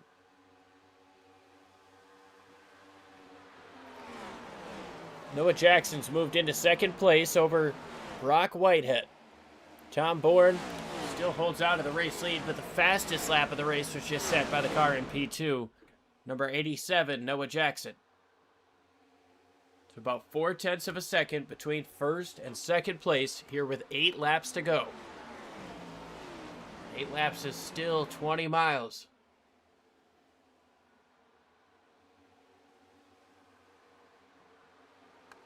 And 3.3 seconds is what separates Noah Jackson from Brock Whitehead. Liam, this is going to get real good real quick. Getting down to the nitty gritty. Charlie Childress all the way down to the bottom of the racetrack. He's going to lose some time. About a car length separating first and second. Noah Jackson takes a middle lane and goes down to the bottom, while Tom Bourne stays with his outside lane. That's been working so well for him. Although Noah Jackson seems to have found something that's working for him. Comes up off of the corner right on the rear bumper of Tom Bourne. Tom able to get that run coming up off, but Noah is there. He's a good send away from being able to get that side draft, but now he tags the wall. And caution is out. We've got Chris Otto around. Oh, no. Heavy right front damage there.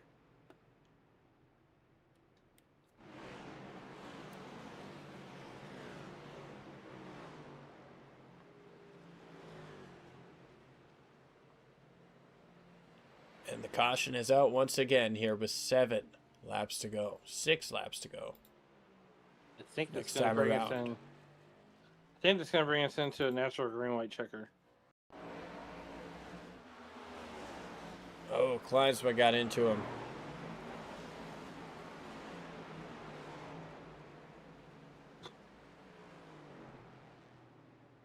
Ouch.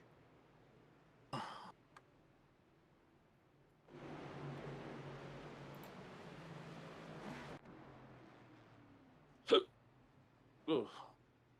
Hiccups. Yeah, that right front is not. It's not turning there, Chris. It's not spinning. It's not doing anything.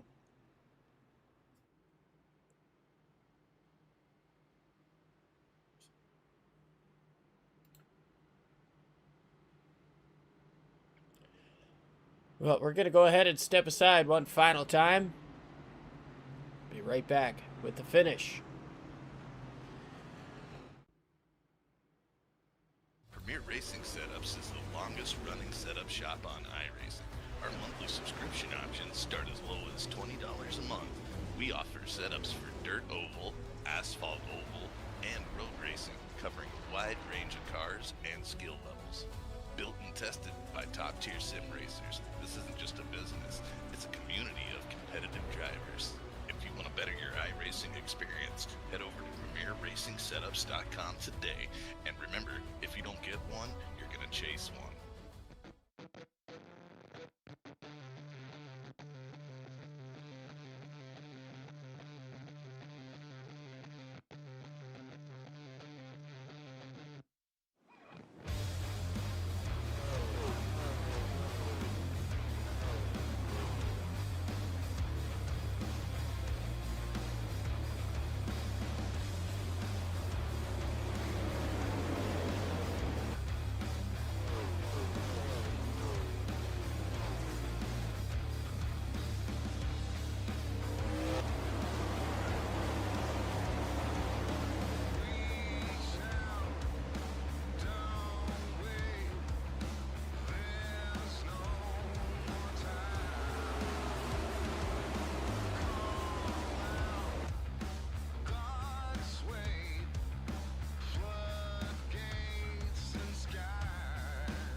Going to be 4 laps to green here under the third Muffler Man caution of the race.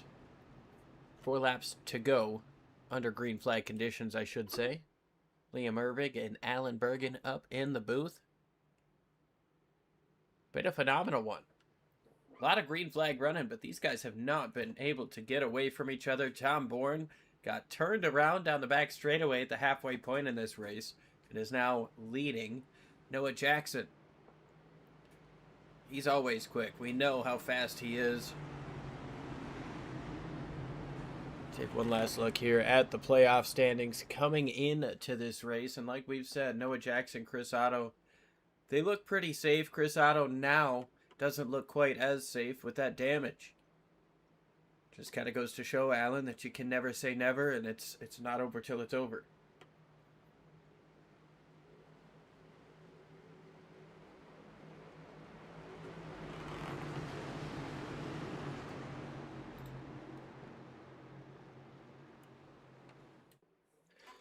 Well, here we go. The final 4 laps, the final 10 miles here in Pocono. Green flag is in the air. Tom Bourne leads us down. Noah Jackson gets a pretty good restart there on the inside. Going to try to stay side by side with Mr. Bourne, and he's actually going to be able to get ahead. They're going to Noah Jackson to the inside. Bourne up against the wall. He's into the wall hard. The video game move. Peyton Holland's doing it too. Oh, I don't know if the league's going to like that. Contact, trouble, back straightaway. Zach Woods hard into the inside wall. Greg Woods involved. Charlie Childress. And is that Matt Metler? No, that's Chris Otto. Zach Woods. Yeah, Chris Otto. Zach Woods is in it. Matt Metler's already out of this thing, but Kleinsma. Sorry, without Greg Wood Jr., Charlie Childress, Chris Otto. And Alan, I tell you what, here's an untold story. They inadvertently left fast repairs on. So, I mean, that's why we're able to see these guys get some damage, get back out onto the racetrack, and, you know, not have that be a big deal.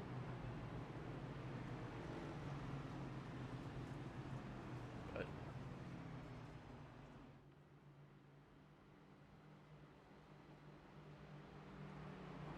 let's take a look at that restart here. Try to get a different angle of it.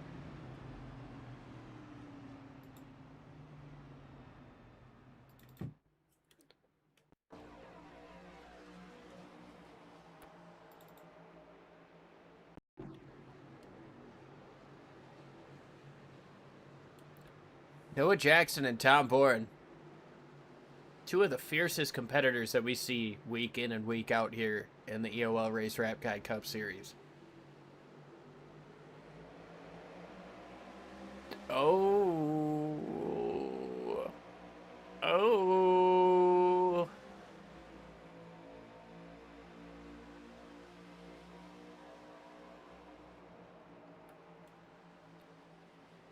I don't know, kind of. Maybe I'm just devil's advocate here, but kind of look like Noah hit the gas first, hit the line first.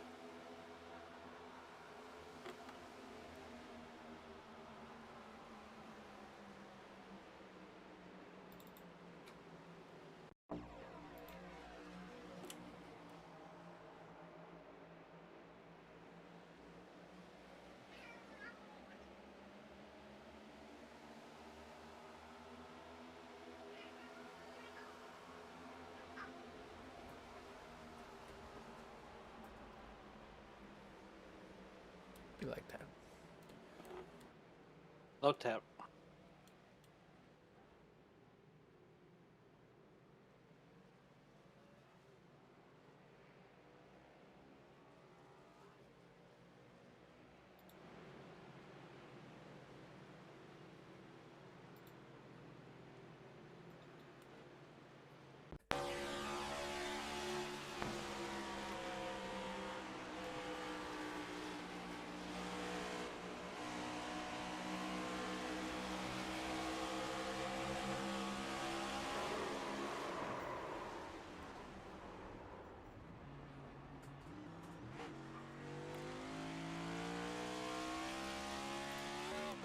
Well, it's safe to say we're going to a green-white checker situation at this point.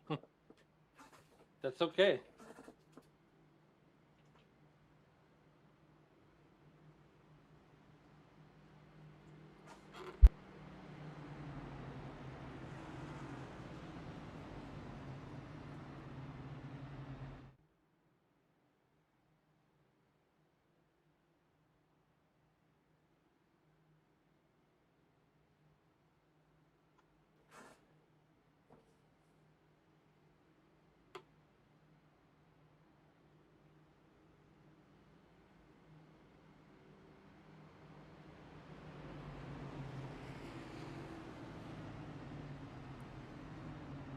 Noah at Jackson's least going to get- take the top this time. Sorry, Alan, go ahead. I said we at least get 2 attempts at it, right? 3, I believe. Oh, look at Dalton McKinney up there in the top 5. Yeah, been an up and down day for him, but he's happy to end it on a high, up 11 spots. Patrick McQuaid to his outside, up 13 on the day.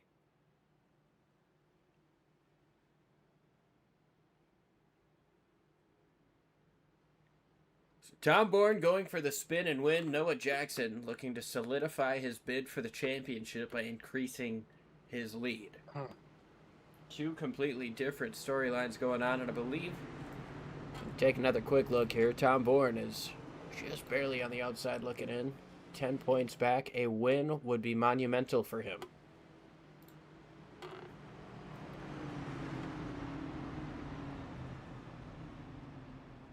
So fourth caution of the race, working at lap 100 of now 102. So this will be a 255. If we get another caution, Alan, we might actually be on brand with the Bass Pro Shops 265 race label. I think that's what they're hoping for. I don't think that's what they're hoping for. Okay. I think they want to get this thing done. I think they want to see the checkered flag, and if you're Tom Bourne, you want to try to get the same restart Noah Jackson did that last time around. Phenomenal job on the restart by Noah. He just figured out the timing, just snookered the 16 just enough to get him taken care of into turn 1. Well, we're going to find out those answers in many more years. We get ready to come back, hopefully for the final time, to the Milwaukee's Tools green flag. Green flag back in the air. Noah Jackson, super strong restart up on the outside. Peyton Holland able to get up into second place. Here comes Brock Whitehead to the bottom, 3 wide on Tom Bourne. Holland able to get almost clear of Tom, but not quite. Tom fights it hard on the inside. He slides up the racetrack, can't bounce it off the wall like you have, but Patrick McQuaid goes around. He's going to save it. We stay green.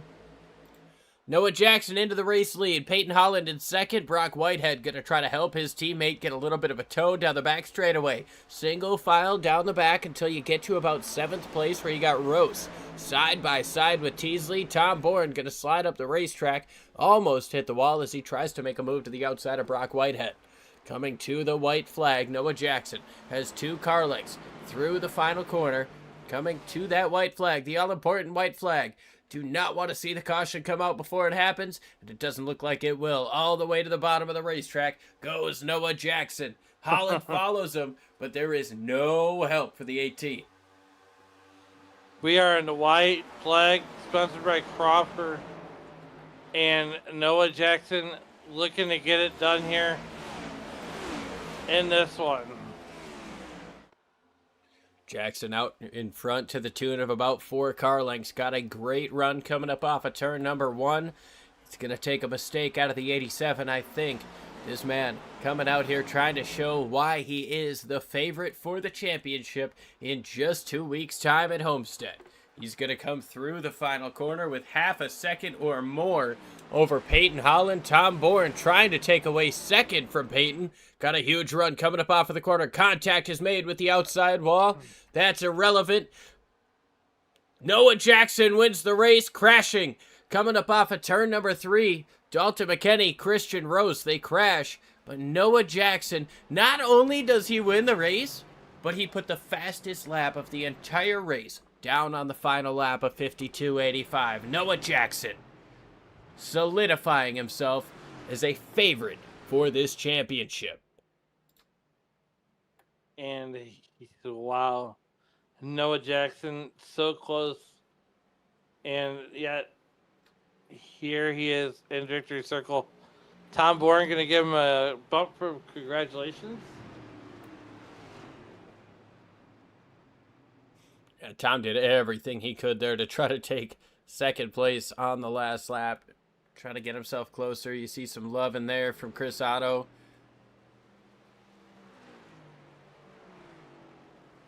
Noah Jackson gets it done.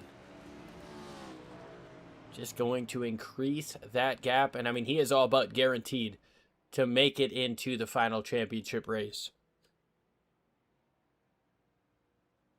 Noah Jackson gonna burn it down.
Yeah, no, it's Liam and Alan up at the booth. You got a copy. Yeah, what's up?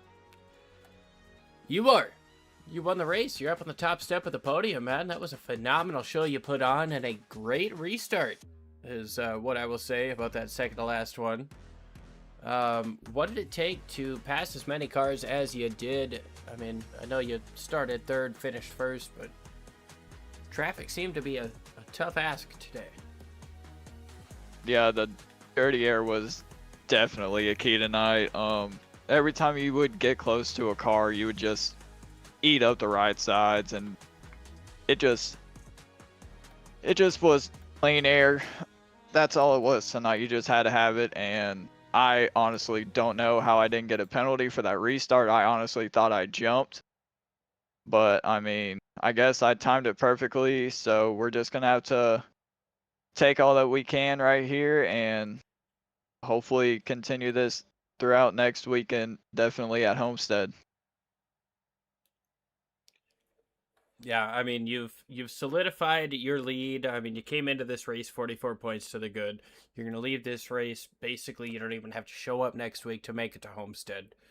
I mean, you've been hot. On a scale of Raspberry Habanero number 23 to Garlic Reaper 115, how hot do you feel like this run has been? It's definitely been hot for sure, but we got a bunch of people at Hubka Motorsports that gets it done Top it off, Sauce, Chevrolet, just everybody on this 87. I just couldn't do it without them. We got a really, really good program, and we just got to keep this going. What does it mean to you to be able to bring this one home here for Hubco Motorsports? It's great, especially after the passing in his family. All the thoughts and prayers go out to him, and this one's for him definitely. But yeah, it's from last week winning the Kyle Busch Memorial Race. That was really good, and then tonight to do it for Hubka and his family, just couldn't be any more happier. Well, awesome stuff, man. You put together a phenomenal show. We can't wait to see what you do next week. But I almost feel like we got to ask, what have you got for us at Homestead, and who else helps you get it done? Well, last year in the championship race, I was pretty good at Homestead, but I just couldn't figure out how to run the bottom. But I don't know if that's how it's going to be this year or if it's going to be the Kyle Larson line and against the wall. So we'll just have to see whenever that time comes. But first of all, my lovely fiance, she's been a trooper, and just thank her for allowing me to do this week in and week out.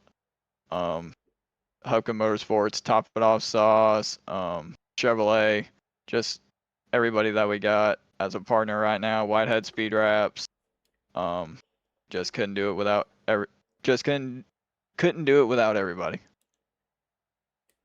Well, awesome stuff, man. You put it together, you laid it down, just like the blueprint said, and you come home with a checkered flag. Congrats.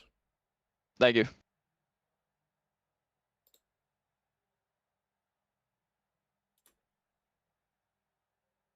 One sec, I put it to the wrong one. Guess it don't matter. All right, well, second place, going to be Peyton Holland Allen. Believe you'll have him in just a moment here. Peyton Holland, it's Alan and Liam here in the booth. Second place run here, you kind of get into Tom Bourne, and I know that's not the way you wanted that portion of the race to go, but what more could you needed to get by Noah Jackson? I'd say 10 more laps. I think I had him. I don't know how it looked, but it felt like I had the best long run car by far, especially when I got up to Tom Bourne right there around lap 50-ish. Yeah, I was just talking to him about it. I just wasn't thinking, just hit him, wrecked him. It screwed me worse than him. Had that lap hold, just sitting there cruising, unlapped myself, and then the pit cycle, just praying for a caution, and I got it. Got fortunate to get the high line, those two restarts, and I think if I had just 10 more laps right behind Noah, I would have had him. I just felt like I could have had that long run car and beat him. But hey, I'm ecstatic with the second place. It helps my playoffs so much. I like Richmond, looking forward to Richmond. So this was just huge for me. Yeah, definitely. We go from this big 2-mile speedway to a 3/8 mile short track in Richmond, and you hit the nail. Get it right. 3/4. Okay, 3/4. Who's counting? It's late, but nonetheless, 3/4 of a mile Richmond Speedway. What's it about Richmond that plays into your driving style that you look forward to so much? Well, I compare it to Iowa a little bit, and me and Brock, absolutely dominated Iowa, in my opinion, until the late race shenanigans and we didn't make the right call. But that's where I just think I might could thrive at Richmond. I like the short tracks. We hadn't had a short track like that in a minute since Iowa, so I've just been looking forward to it. And Richmond's just, I think under the lights, I just think I'll strive. Well, before we get you out of here, who do you want to thank and who helped you get it done on that number 18 ride? I just want to thank anybody watching. I know I send these links out to so many people. I just hope somebody's watching still. Glad I finally got a good finish for y'all. Just thank Whitehead Racing, Davies, Charles, Brock, Ryan, Trey himself. Just thank all of them. Thank Trey for the awesome scheme. I hadn't drove the scheme since y'all first started, and that was the last time I got a top 3, so I might just have to run this the rest of the season. But no, that's all I got to thank. Just thank y'all boys for giving us a good show. I can't wait to watch it back. Awesome job. Well, congratulations on that second place finish. and we'll see you next week in Richmond. All right, see y'all, boys. All right. Now it's time. Tom Bourne, third place. Liam and Allen up at the booth. Get a copy. Hey, what's up, guys? Well, you certainly had yourself an eventful race. You were going for the spin and win. First off, talk us through that contact there with Peyton. I know it was nothing malicious there, but it definitely changed the course of both of your races. Yeah, it was it was just close racing. Peyton was just trying to side draft, misjudged it, and unfortunately, I just couldn't go any more to the right to try to avoid it, and he got into me, and it was what it was. Just glad I was able to recover from it. Yeah, you made a strong recovery. It didn't take you long to start passing cars after that. Obviously, the fast repair situation was a little bit different this week, and that might have helped you out. But either way, I mean, you didn't hesitate through traffic. You were driving through left and right. What was it like in traffic compared to being up front in clean air? Yeah, the fast repair situation definitely helped me out. I think I just left it checked the entire race long, and I was just making sure I had all my damage repaired. I would basically, as I was going through traffic and everything, I was just trying to find where they weren't. Um, about two thirds throughout the race, I found something that worked really well on the high side of one, and kind of roped that into my game of running the higher end of 1 and 3, and then cutting low on 2. But it was just hard to pass. My car really, really started to come in about 7 to 10 laps into a run, and it would just fire off from there. And Pocono, we have long runs and everything, so I was looking forward to that. And thankfully, the car actually performed the way it was supposed to. Yeah, you brought something up there that I would like to touch up on a little bit. You're about the only guy that I've ever seen run that high in turn one and make it work. You were really making up good speed. Um, how do you find that, dude? I mean, like, what was up with that? I don't even have a better question. It was just awesome. Um, in turn 1, it was by accident. I entered a little too high once, and the car really ended up planting where I can throttle off the corner. Um, turns in turn 3, everybody was running the bottom early in the race, so I'm like, you know what, I'm gonna try the middle to high, and see if it works. And that was working for me, and I was really really able to rotate the car where everybody else was kind of struggling and get that gigantic launch off the corner.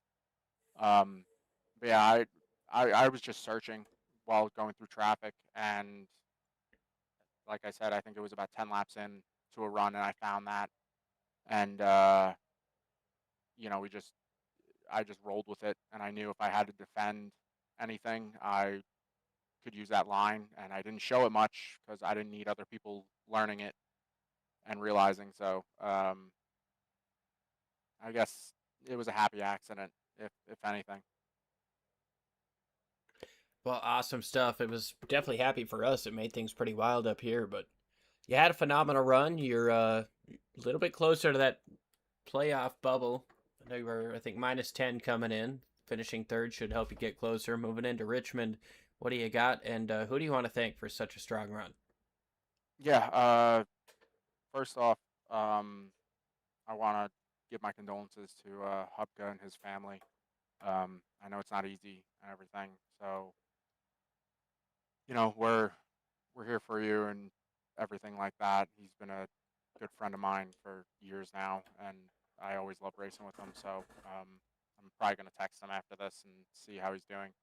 Um, and wow, I lost my train of thought.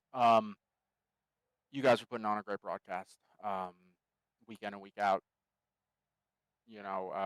Ruse, Kleinsma Motorsports, like having me this season trying to do great things. Milwaukee Tools, Ghost Energy, Sydney, Kira, Melissa, they're always watching, and everybody else watching. We can't do this without you guys. So, shout out shout out to everybody. Why not? It's coming down to the end of the season, and hopefully, I'll be talking to you guys again, probably the last week of the season, celebrating a championship.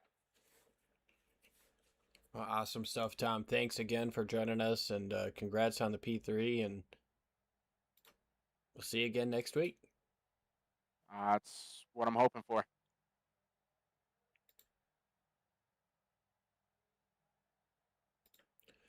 All right. Well, that's going to do it for us here on post-race interviews. And I didn't want to say anything at the beginning of the show because I wasn't sure how private Chris wanted to be about the situation. But Chris Hubka lost his father earlier this week. And so we all just want to say from SRM, thoughts and prayers are with you and your family. And can only imagine what you're going through. So...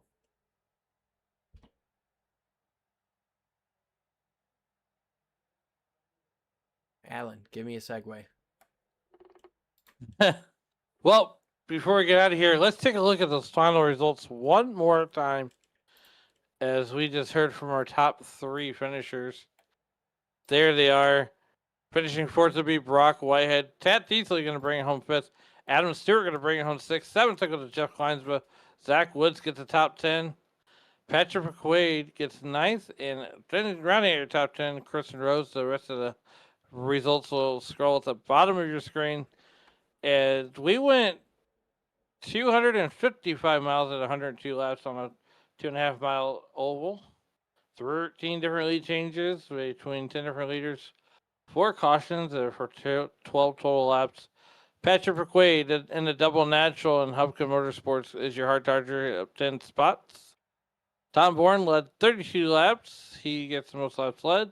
Noah Jackson, the fastest lap of the race, and he wins this one with a 52.849, and Tad Teasley puts it on the pole.